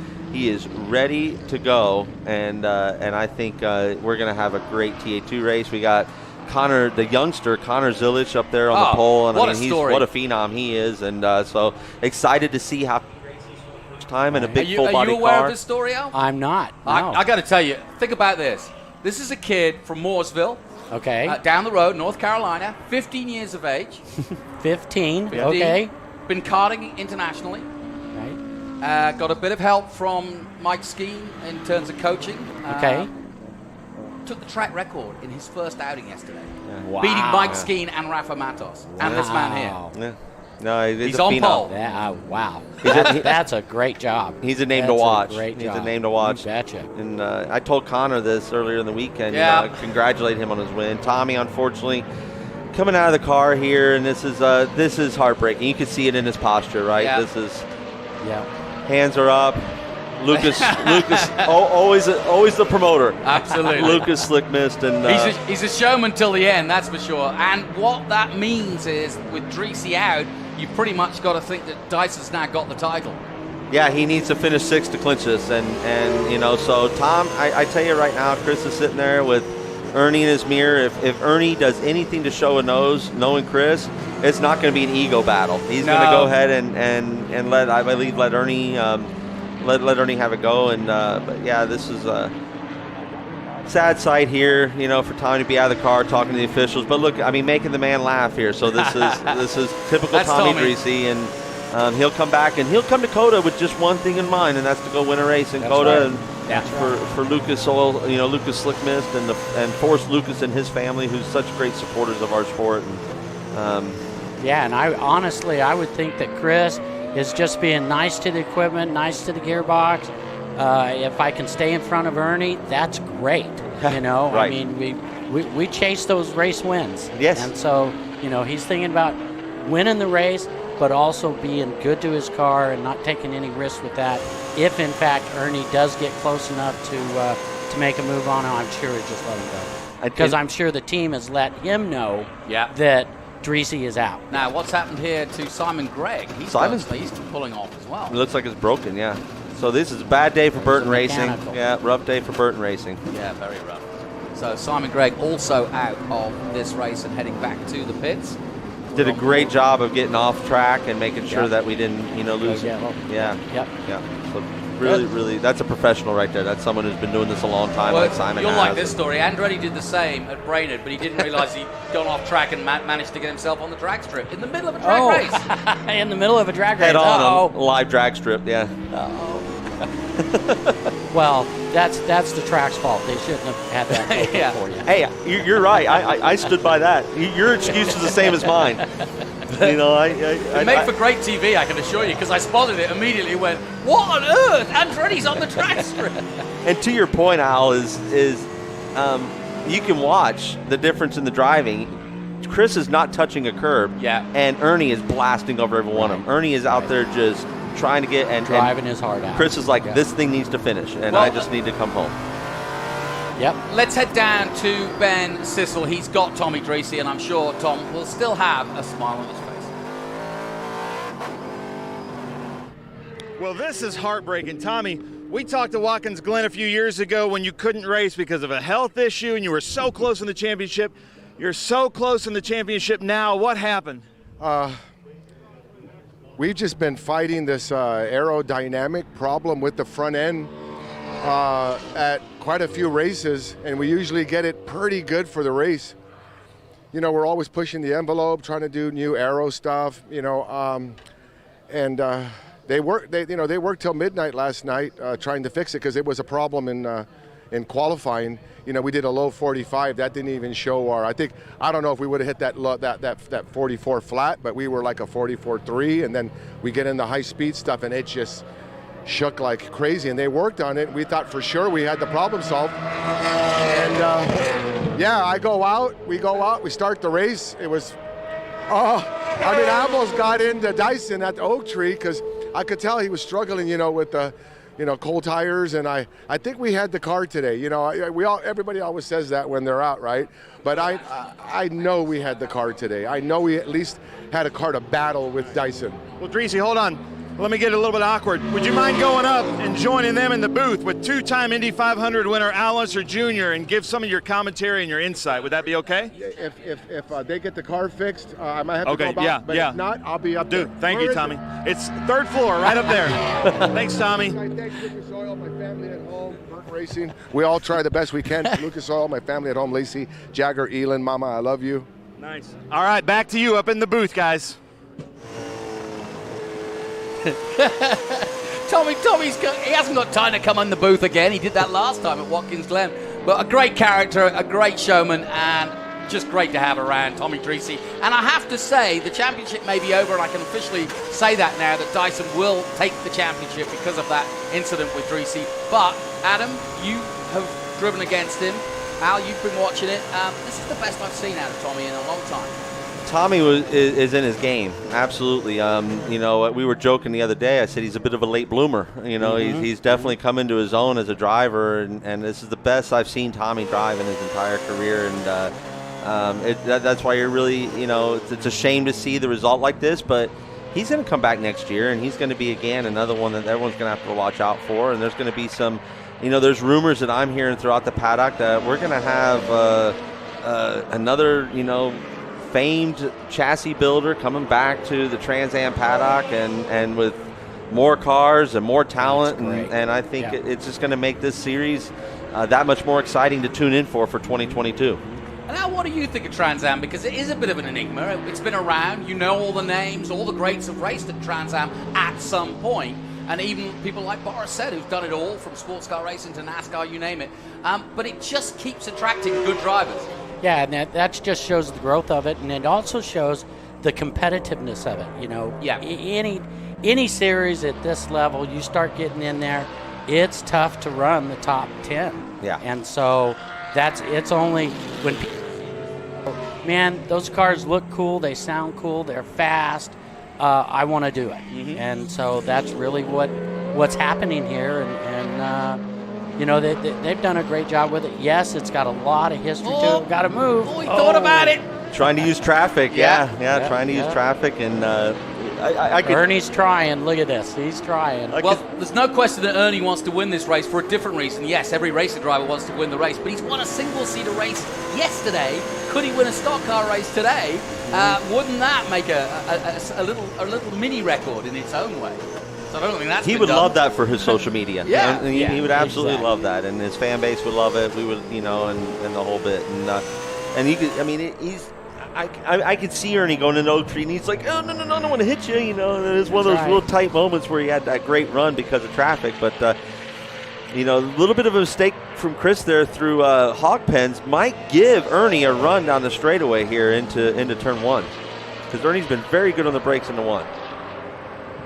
It looks like Chris. Too much distance, it looks like Chris pulls him down the straightaway. I've noticed, that last lap, Ernie had a good run coming off of Oak Tree, and he also had a good run coming out of 17 there, and Chris just pulls him down the straightaway. Yeah, no question. That's why I'm sure the teams are looking at this going, how can we get our car down the straightaway quicker? Yeah. The aerodynamics program, we got to up the game to make that happen. Always pushing it. Always. That's what I love about racers. We're always finding the solution. Solution-based business. You made a comment about the Camaro, the Challenger being so good with torque off the corners. What about what are the attributes, if you will, of the Mustang? Where's the Mustang good here? Okay. They make a lot of power right at the top, and so these, like the tracks like Watkins Glen, VIR, these last three here, Coda, where Coda can lend itself to the Dodge. I want to race in the Dodge at Coda in 2019, and because you're stop and go so much through what Adrian Newey calls the tiddly bits, right? Through that stadium section, and so that was really helpful for the Dodge. But where we would lose to Ernie in the Ford there at Coda was definitely down the straightaway. So they got great top end in the Ford. The Chevy seems to be a really good all-around package. Has great bottom end, good top end, and the Dodge really, really smooth, drivable torque. And Lee Saunders, rim ride. The Viper? Yeah, the Viper is always. It looks an unwieldy car because of the size of the front of the car, but obviously there's a big old engine in that underneath it. So it's got straight line speed. You think it's unwieldy in the corners? It took Dodge a long time to get the Viper to not be so evil. It was a venomous snake for a very long time. But in the latter part of the generations of that car, it not only became a great and formidable GT racer, but a road car with much better manners than the early generations of it. So, and then you have the classic Porsche, the 911, which is obviously just one of the all-time great race cars. The Audi R8. Again, for the GT style of things, that's a great race car to drive. I'm sure those are fun too, because air conditioned and they got all your creature comforts, right? You got analog brakes, you got some, but it's good stereo. Yeah, listen to the radio. It's a great way feet wet into pro racing in that GT class, because it's not the maintenance of a race car, right? It's a maintenance more of a road car, and it doesn't require, the talent of personnel that you need to have, spinning the wrenches on a true race car. Yeah, no question. Al, I want to pick up on what you said. You do enjoy working with the youngsters, and we got off sidetracked a little bit, but I can also see Adam being really good at that kind of thing. But what are I mean, you know, you come in and it's intimidating. They find out who you are. They look you up on Google and they go, oh my gosh. And then they look at the family history. So that could be intimidating for a driver. But what are the first things that you fundamentally want? And you've got 2 drivers in Ernie, who's been there, done that, got the T-shirt. Right, that's right. And then you've got Chloe, who's a kid. She's 16. Right. Although very aggressive and very already independent. So how do you deal with that? You're really dealing with people. Racing is one thing. You're dealing with 2 very different people. Yeah, with Ernie, it's more about reminding him about, you know, this could happen going into one on the start. You know, be ready for the starts, the restarts, all that kind of stuff, because he's got so much experience. Yeah. So it's more about reminding him to be patient and not get overly excited and that sort of thing. With Chloe, it's much more about teaching the fundamentals of you know, get your line down. Get your braking points set before. I know you want to go fast, but in order to go fast, have your line proper, your braking points proper, you know, and just build up to it. Again, take your steps of speed small and incremental, and so that you don't overdrive the car, because that's one thing that the kids do more than anything is overdrive the car. And so, yeah, I mean, and then you just work with them, and you know, at certain corners they're having, you know, problems in a certain area or whatever, and then you just dissect that and take it apart, and then try to help them with you know, you might want to enter here and exit here and so on, and then go out and try that. It's more about, with the younger kids, like with Chloe, is going and testing, and getting away from the pressure of the race weekend and get out there, you know, on a Wednesday or something and just practice. Here's another good story. Kent Waits, we're on board with him now as he comes towards Oak Tree. But Kent Waits was the XGT champion from last year, and he's now just taken to TA like a duck to water and really doing a good job. He took a sabbatical away from racing for a while, but ever since he's been in TA, I don't know what your thoughts are, but... Yeah, you know, he's definitely stepped up and done a great job in the TA car. I know he's having a lot of fun in it, and you got to talk about him being like he's Mr. All-Around Trans Am, right? You know, I mean, he goes from the Audi and the GT car. He goes from that to you know, the TA car here, and that he acquired from my boss, Doug Peterson. Yeah. And then he goes and he buys himself a TA2 car. And he runs Nashville, you know, for Franklin Road because the TA cars weren't going there, and he's having so much fun in it. Yeah. And they're testing that and learning more about that. So we're gonna see a lot of Ken Thwaites around the Trans Am paddock, I believe, here in the future. And what we don't want to see is this guy up here in the booth, Tommy. Tommy Dreet. Oh, Tommy. If it wasn't for bad luck, you wouldn't have any. It's been pretty tough this year. We've had some catastrophic failures. The one thing that's been bugging us is this aero with the nose just flopping around, and it happened in a few races this year. We try, you know, they're always pushing to try to like figure out how to get better aero on the cars, a little more downforce, and whatever happened in qualifying, in practice, I kind of felt it. They looked at it, did some stuff to it, tightened it, whatever you got to do, and then in qualifying, you know, we didn't show our speed, but it was just rattling a lot. So they stayed up till midnight last night fixing it, and it just got worse for the race. The start of the race was great. You know, we stayed ahead of. I thought Boris was for sure going to be right there, but now I got a great start, and I almost hit Dyson in the where the Oak Tree used to be. So I said, "Wow, this car is working good." Just you know, coulda, woulda, shoulda. I think Dyson, you know, and the whole team, they showed. This year that it's not just it's the driver, it's the preparation, it's the team, and these guys have just been rubbing on that car. So you know, Burton Racing, they work hard, and looks like Ernie is. Go ahead. I was going to say, Tommy, while we're watching this, keep an eye on, see what you see, because you've been out there with these guys all season long, and I'm just intrigued to hear what you say about how Ernie and Chris are going to take this on. Yeah, Chris is good on the high speed stuff. Ernie's got this little talent that you have to have with Trans Am, and it's the little short quickie bits rotating the car. Yeah. And when you see him in 3, 4, 5, 6 combination, if you're 4 or 5 cars ahead of him, he's going to be right on your butt for the S's, and he will put his nose there. You know, if you look at Dyson on the high-speed stuff, he'll pull away about 5 car lengths, and then Ernie will get him back over there, and that's going to be a seesaw for him. That's going to be tough for Ernie to get by him. And is that just set up? I think it's a little bit of everything. Yeah, I can tell you that he's right in that. In our FR car, Ernie's really good at the low-speed stuff, right. Even in our car. Okay. And so it's not.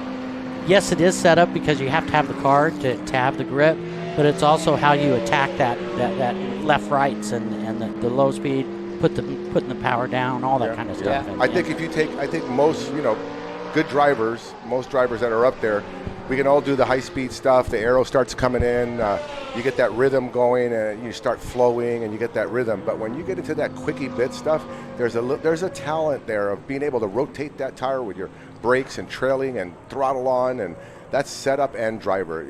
Ernie's a little talent. I watched him run that F race yesterday. It started in 8th, and I hate rooting for the guy because I compete against him. but I mean, I started whistling. I started going crazy, and somebody saw me. They go, "Tommy, are you?" No, and I actually was, because he's a little talent. Those guys work so hard with not much. And so this is a great race going on right now, and I'm sorry for sorry for myself. I'm sorry for my sponsors and Burton Racing. I know they do the best they can with what they have. So we were fast today, though. See, look at Ernie. This is when it gets interesting, because John Boken's ahead of both of them. Did get in the way a little bit there. That will have stalled Dyson's drive out of that last corner. And if Ernie's going to get a drive, don't tell me smoke's coming out here again. No! And he slowed down. No, he's not going to slow down. He had some weird little rear twitches there down the straightaway, so like an axle or something. Malcolm did a good job there to just scoot out the way like that. Yeah, exactly. Well, John's a former TA driver, so he knows what it's like to come up on a GT car and have a GT car hold you up. Yeah, he slowed right down. I think that's Ernie's quest to try and get Dyson is over. A little bit of pop out the back. Now, this is the thing, that twisty, that sort of rear end, he's had that before this season. Yeah, it's that poor group just feel like they've gone through it all this year. They've had so many mechanicals. The Watkins Glen, 2 weeks ago. And to be for both of you guys to have been fought to the championship valiantly right here. He got in the Dyson, I think. My word! When Bauckham checked up. He had to check up Bauckham. What we didn't see when we were on board. We were on board with Chris. He probably got into the back of Chris because that was tight. That would have scared the heck out of Chris, given the championships on the line. Yeah. That is not good. I just want to say thanks to everybody at Trans Am, Perella, and the Green Light team, and you guys really elevated the series this year. I'm sitting here with an Unser and an Andretti. No big deal. I'm sitting here with an Unser, Andretti, and a Dreesen. Oh, well, thank you. I appreciate that. But, it's like, wow, people are coming over, and for you guys to come in here, and Andretti, you've been driving your butt off. And, I think that if Rafa wins this championship, I think everybody knows that you were there to help him the whole way. And I think it's time to make the announcement, Tommy, that you're bored of TA and you want to get up to TA2 and take on Andretti again. Is the Lucas Slick Miss ready? Dude, I love driving with Andretti. he's balls out. I mean, is that a technical term? Oh, sorry. Okay, I'm gonna get off this radio. No, you're fine. Hey, we're on the internet. Go for it. No, I appreciate the kind words, and I could tell you, as Rafa's teammate and being a part of the Peterson Racing crew, that's Rafa Matos and Peterson Racing. Yeah. Rafa is, but it's the whole team. Is a phenomenal driver. He's best teammate I've ever been paired with. Yeah. I'm learning, and he's an open book. He's such there. A good guy. Yeah, because he wants me up there. He's an open book. He's, Adam, you need to do this. You need to do this. I need you here. This is where I need you. And that's good. So he's one of my biggest cheerleaders over there too. So just the whole group over there, from our boss Douglas Peterson, all the way through Chris Seibel, who manages the team, and then everyone that comes in on the weekends that gives their all. And our engineers and the whole group. It's a well-gelled group and organization, and they deserve everything they're getting because they definitely, and everyone, everyone out there, we're all working hard. But at the same time, what I've witnessed since Mid-Ohio, since I joined the team, has been nothing more than what I would, it's exactly what you would expect. And it looks like this is a retirement for Breathless, and that's a shame. Hate to see them drive back to the truck. And Chris Dyson right now, he's loving life, isn't he, Tommy? He's on a roll, man. Tommy, while I got you, though, it might be the end of the year. We'll get Alan in a minute. But I made a comment earlier, and I've been making it for the last couple of races and asking other people, because I don't know you as well as some of the other racers do, but from watching you in the 4 years I've had here, you have your year this year, you've been, yes, you've had, mechanical issues, but your driving has been the best I've ever seen you do. Yeah, they keep getting younger, and I keep getting older, but I think when I was young, I think I was I grew up playing competitive basketball, and there was a whole nother mindset to it. And a lot of people say, it's physical ability, it's drivability, it's talent and stuff. But the one thing that I always lacked was this focus. And I think as I'm getting more mature, my focus is getting better, and I'm able to talk about the car more and let the team maybe, instead of driving around problems, give better input to make the car better, to help me as a driver. And I got to say one thing, Willie T. Ribbs, a great friend and a great driver and a great person, got his little star walk of fame Yes, he did. at the Long Beach Grand Prix this weekend. So much love to Willie. And congratulations to him.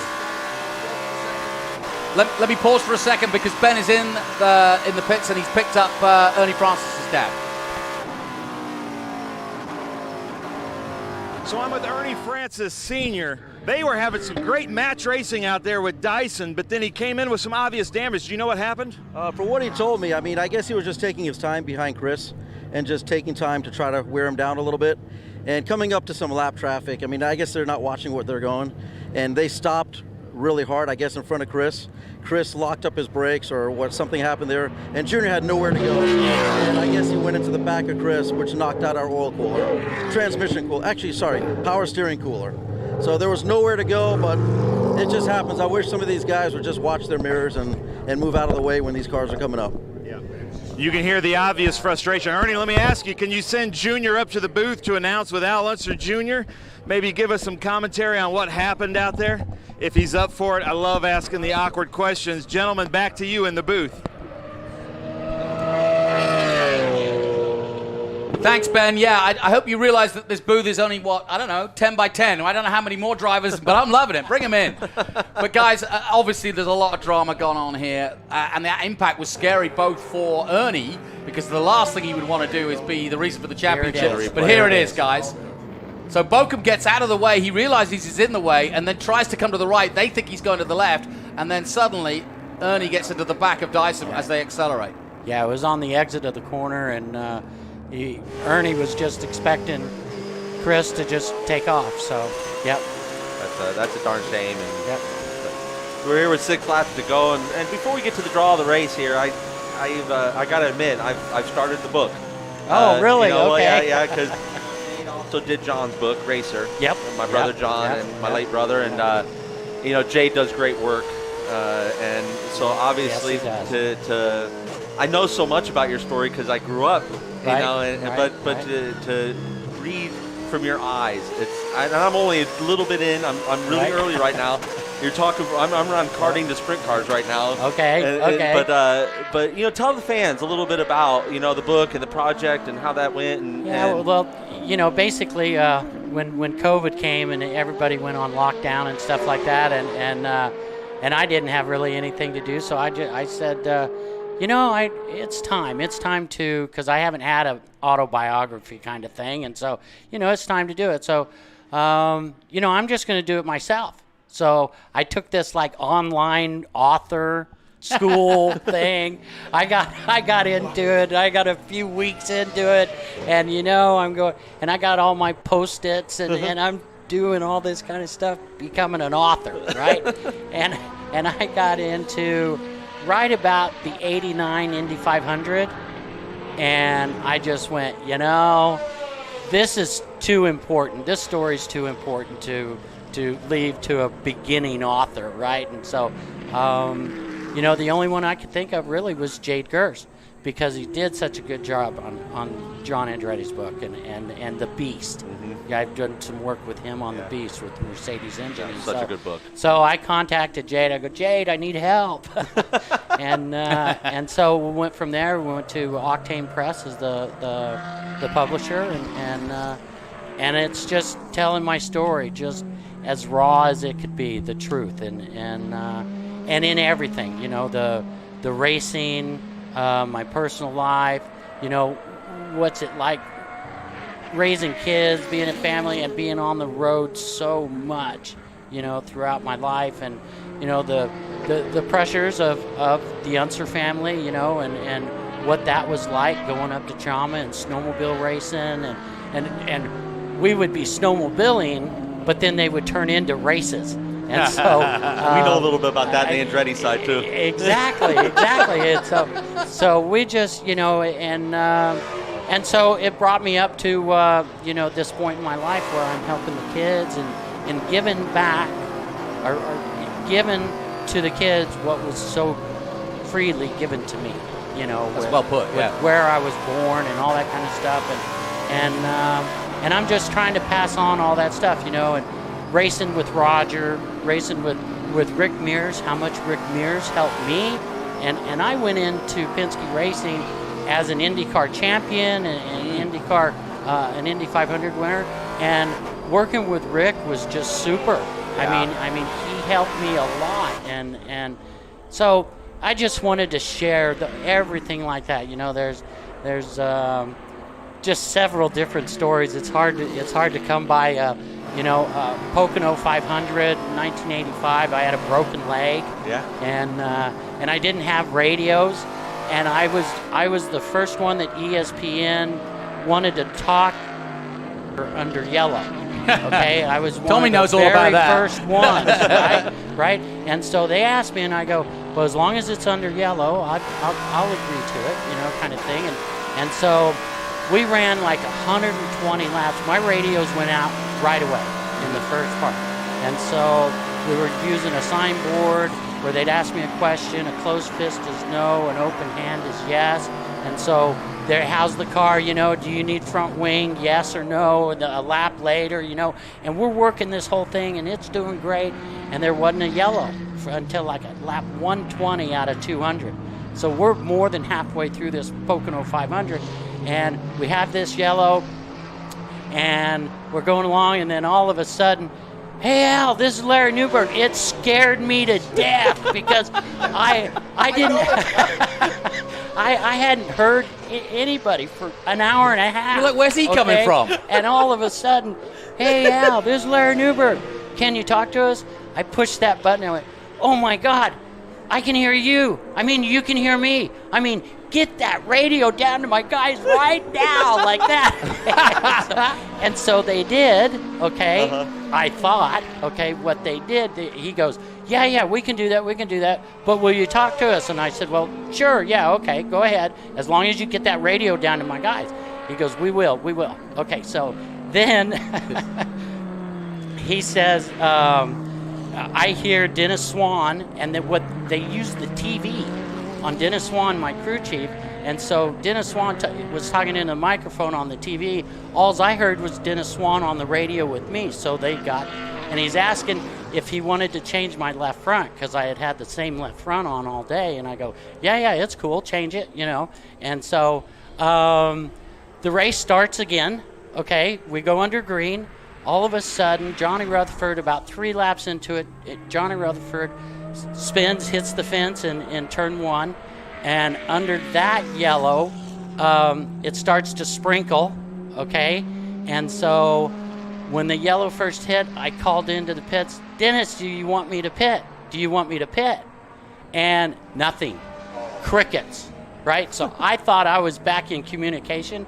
Crickets, nothing. So I go, okay, well, I'm going to come down just in case. I'm going to come down to the pit. So I'm leading the race, okay, coming down pit lane, I get to my crew. They're all waving me, go, go, go. You're not supposed to be in here, go.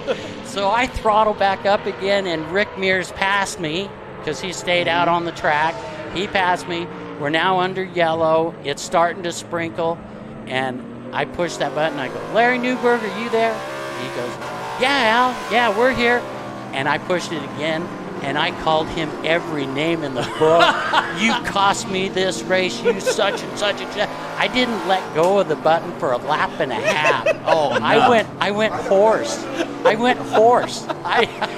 I ripped him a new one from all of that's in the book. And these are the kind of stories that are there. I just want to remind people we're listening to Al Unser Jr. We've got Tommy Dreese here in the booth. We are watching the action as you are. You're not missing anything, but we are getting some great stories. That book is coming out. October 1st. October 1st. Yeah. What's it called? A Checkered Past. A checkered past. Perfect. A checkered past. I love it. It's got all the truth. It's got my downfalls. It's got the good stuff, everything, and it's the truth. And that's what we appreciate about you, Al. That book, I think, is going to do so much good for anybody that has some of the personal struggles that you've gone through and have been open about and have overcome. You know, and everyone in the community is incredibly proud of what you've faced and overcome and think the world of you always have, and you're a great champion, and nothing will ever change that. Thanks. And then one last little spot, you know, how's the boy? How's you know, he's doing real estate out in New Mexico. Yep, little Al. My kids are doing great. Kids are doing good. Cody, how's Cody? She's working on her foundation. All that's doing good. Helping veterans with disabilities. Shannon, my little starving actress. Yeah. She's getting some gigs now. Good. So she's good.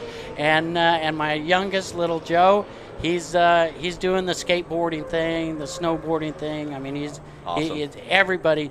The one thing about it, my mom and dad, their spouses, my children, everybody's healthy and they're happy. That's all you got. They went through COVID without getting COVID, and so I'm just thanking God and truly blessed forever. Yeah, Wanda and my mom are great friends, and that's right. You know, love your mom to pieces. You know, one of the I remember when she used to do all your apparel and run your apparel and things. She sold the T-shirts and the hats and all that, and she loved it. Yeah, travel into the races. She always hooked up a kid with little Al gear. Well, listen, guys, I want to reconvene this later. Yeah. Because we've got a race here. We got a last lap. We got a last lap. Yeah. Chris Dyson, obviously about to win the championship. We've also got, I tell you what, Lee Saunders. Ken Thwaites is in third at the moment. Lee Saunders is fourth overall, but leading SGT, which is pretty impressive, given that he's not been in the championship all year. Right. He's got Milton Grant behind him. Paul Fix is there. Cary Grant as well. Kerry Hitt is down in 8th position. But let's just talk about what this means for Chris Dyson. Both yourself and Tommy know him well, but Adam, having raced against Chris, knowing another legacy family, like the Andretti's and the Unzers, the Dysons have also got their name in the history books. What's this going to mean to Chris? It's going to mean the world to him. I'm so proud. I'm proud to call Chris Dyson a friend. I'm proud to call the Dyson family friends of ours. They're just great people on top of everything else. Amazing human beings. They care about others, and to see the rewards come back. This is going to be so special. The emotions that Chris is going through right now, crossing this finish line. There it is, checkered flag. Yeah, that's a great day. That's a last lap, final lap now. There we go, final lap now. But carry on. But yeah, so he's going to be. It's going to be emotional for him. You know, he's a guy that wears those on his sleeve proudly. You know, if he's upset, you know he's upset. If he's happy, you know he's happy. And I think we're going to see the extreme emotion of happiness out of Chris Dyson when we get to victory lane with him. It's all about bringing it home now. And you guys have both mentioned this, being an Unser and an Andretti. He is also following in the footsteps of a very successful racing driver. Not an easy thing to do.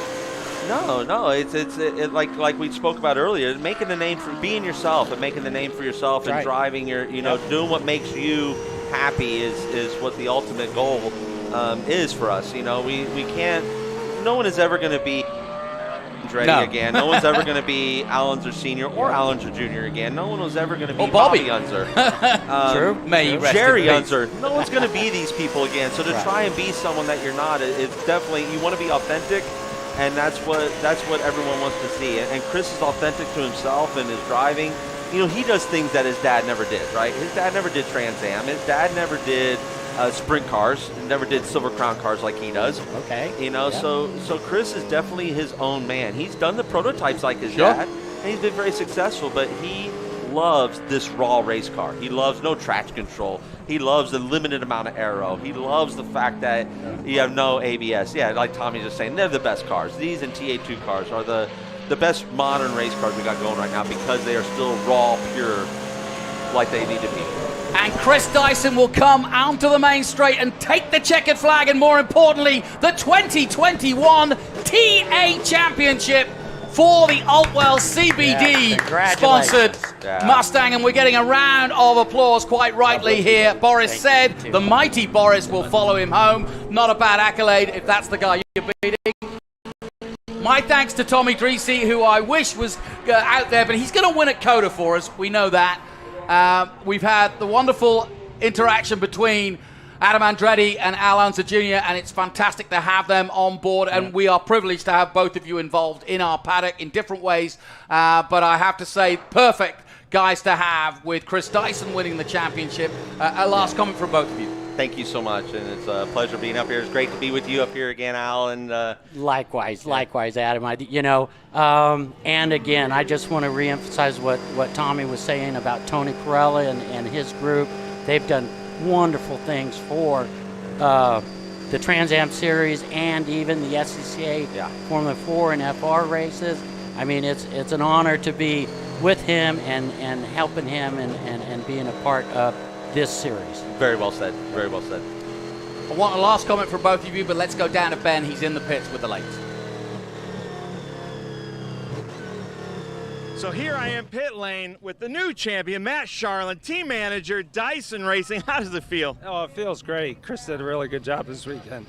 Yeah, we've been fast right off the truck all weekend. You know, he's done a great job, and I'm real happy for him. Nice. Hard-fought championship. I know that you and the whole Chris Dyson team, Rob Dyson, if you're watching, congratulations. That's got to feel so good. Such an emotional, like, roller coaster season, but to win the championship, I know you've been fighting for it for years. How does it feel to do it, even with one left? It feels great. Chris, you know, we really kept the car together this year for Chris, and he's done a great job, and it's really awesome. So will we still see you at COTA? Yes, you will. I love it. See, Chris Dyson, always the showman. He's going to show us up at COTA as well. Back to you guys up in the booth. Congratulations.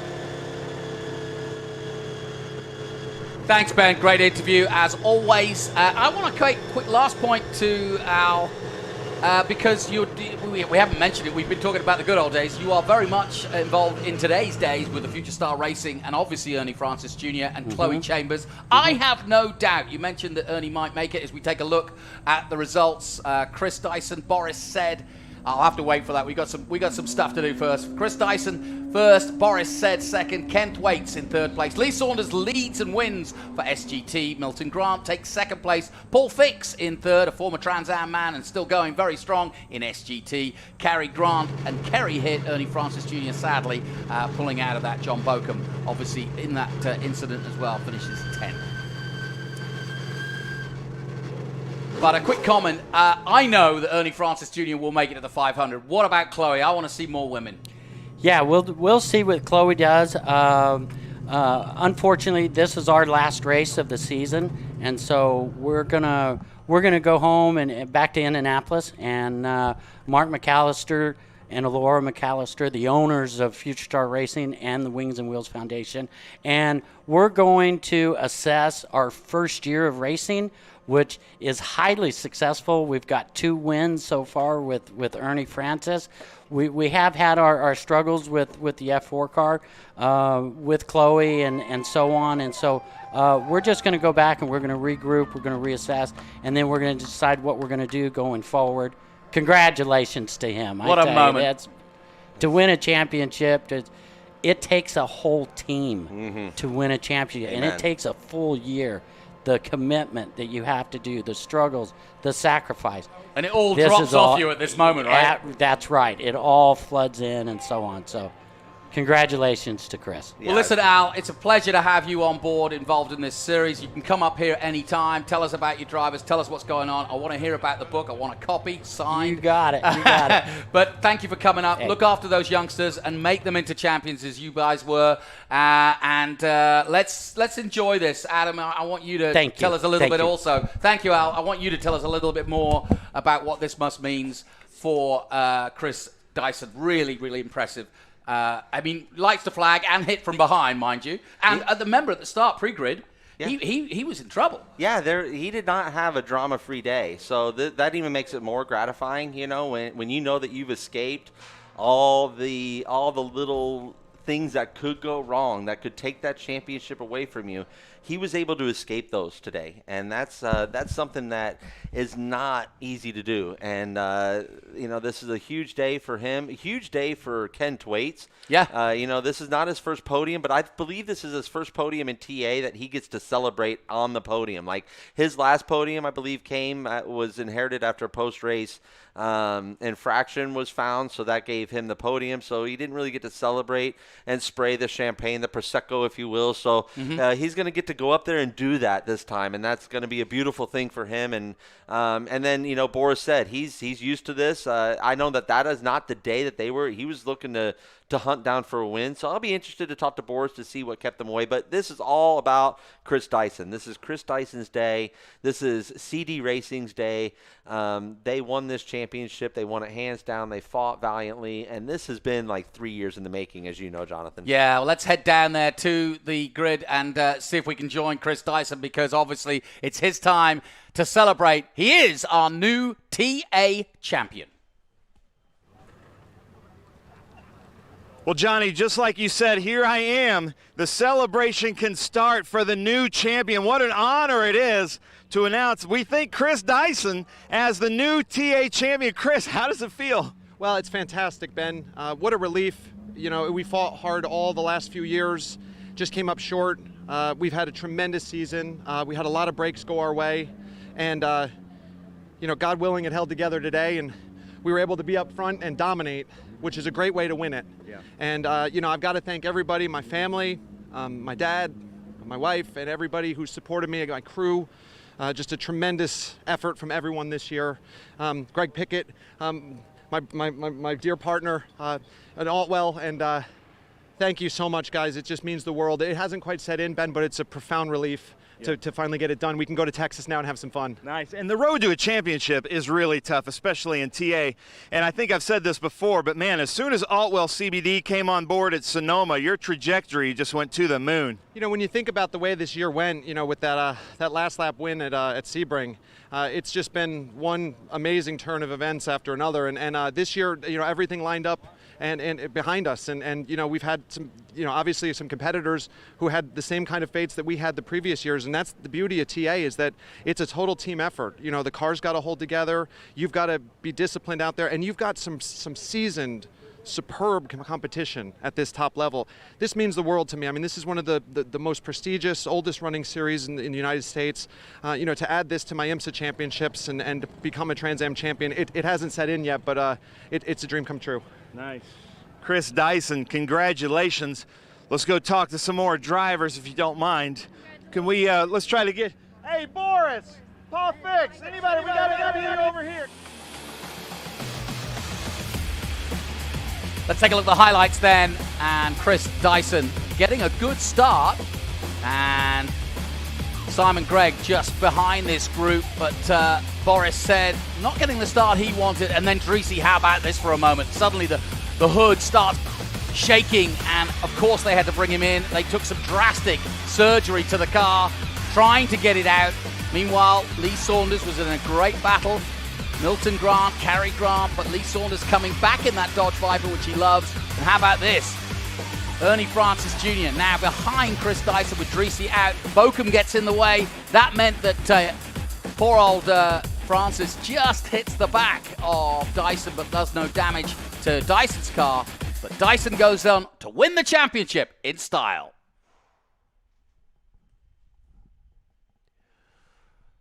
Let's head down to Ben again. He's got Boris. for Poncho Weaver and this prototype. We just were missing a little bit today, and that was a little disappointing because usually we're real fast here. We've won the year before. I shouldn't be dissatisfied with second, but I kind of am today. Just weren't really, I didn't have anything for Chris Dyson today. So we'll go back to the drawing board and we'll get him in Texas. Nice. Poncho, what do you got for the drawing board? Well, we can't tell you that. We're just going to have to wait and see. It's going to take a little time, and I'll tell you, we've got a great effort here with Boris. We sure appreciate him, and we'll have a lot of fun. Nice. And somebody I want to mention, Paul Fix, come in here. Paul was with us at Watkins Glen and had a bad off there, I think lap 1 at the toe of the boot, the exit of the toe of the boot. But not to give up. You couldn't fix that car, so here you are in an Audi. What was that like? Yeah, GT4 Audi by Ave Motorsports. Tony put a great car underneath me today. And it was a different type of driving because I'm used to the big cars. And getting passed by all those guys is different. So it was a great run, great place to come and race. I've been racing here for years and years, so it was fantastic. Competition was great, and couldn't ask for a better day. Nice. I love it, Paul Fix. And then if we get the Peter Gregg Foundation kids in here, let me get this. I don't see Haley yet, but come on in here. Come into camera, guys. I know we've got Terrell, right? Yes, sir. So tell us about this Peter Gregg Foundation. I saw that you two were working with the Burton Racing. How was that this weekend? It was a great experience. Someone that's a part of a lot of drag racing stuff. It was just a new experience about everything. So I was just really, grateful for Simon and the Burton Racing team for having me. But it was a great time. Perfect. Well, I have to go back up to the booth. So Jonathan, take it away. Simon Gregg Foundation student. Simon Gregg, thank you so much. Great stuff, Ben, as always, and also getting everybody in there. Simon doing a good job today. Sadly, not finishing the way he wanted. But let's turn to our chill-out systems quantum cooler moment. And, of course, it has to be the man of the moment, the Altwell CBD Mustang of Chris Dyson.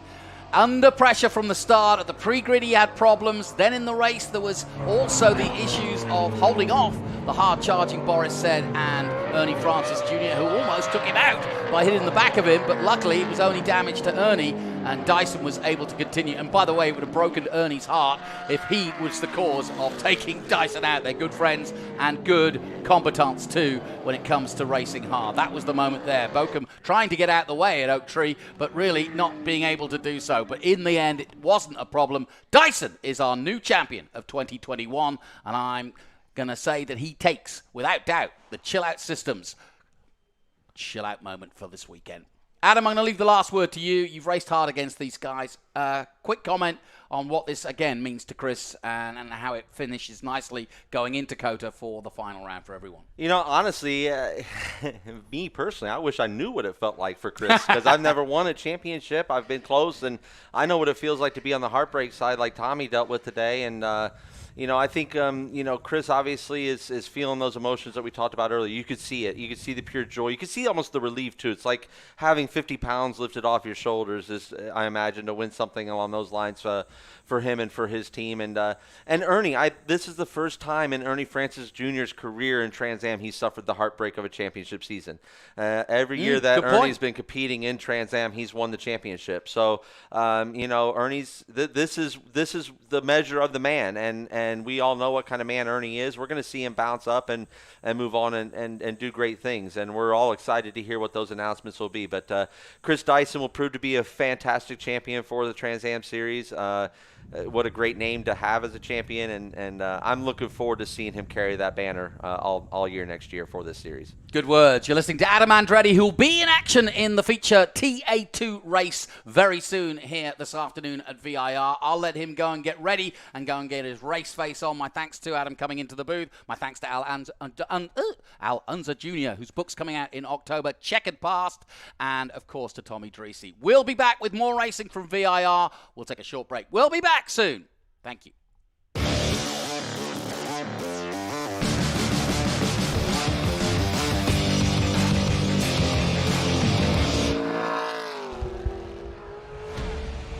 As you can tell, I like to go fast. Our race team is really well prepared. We like to look good, but we also like to dress good, and that's why we shop at Franklin Road Apparel. I own the company, and I wear the clothes that we sell in that store. So check us out. We carry all the top brands: Baldwin, John Barbados, Billy Reed, Goodman Brand, and on down the list. So come see us, Franklin Road Apparel, Franklin, Tennessee.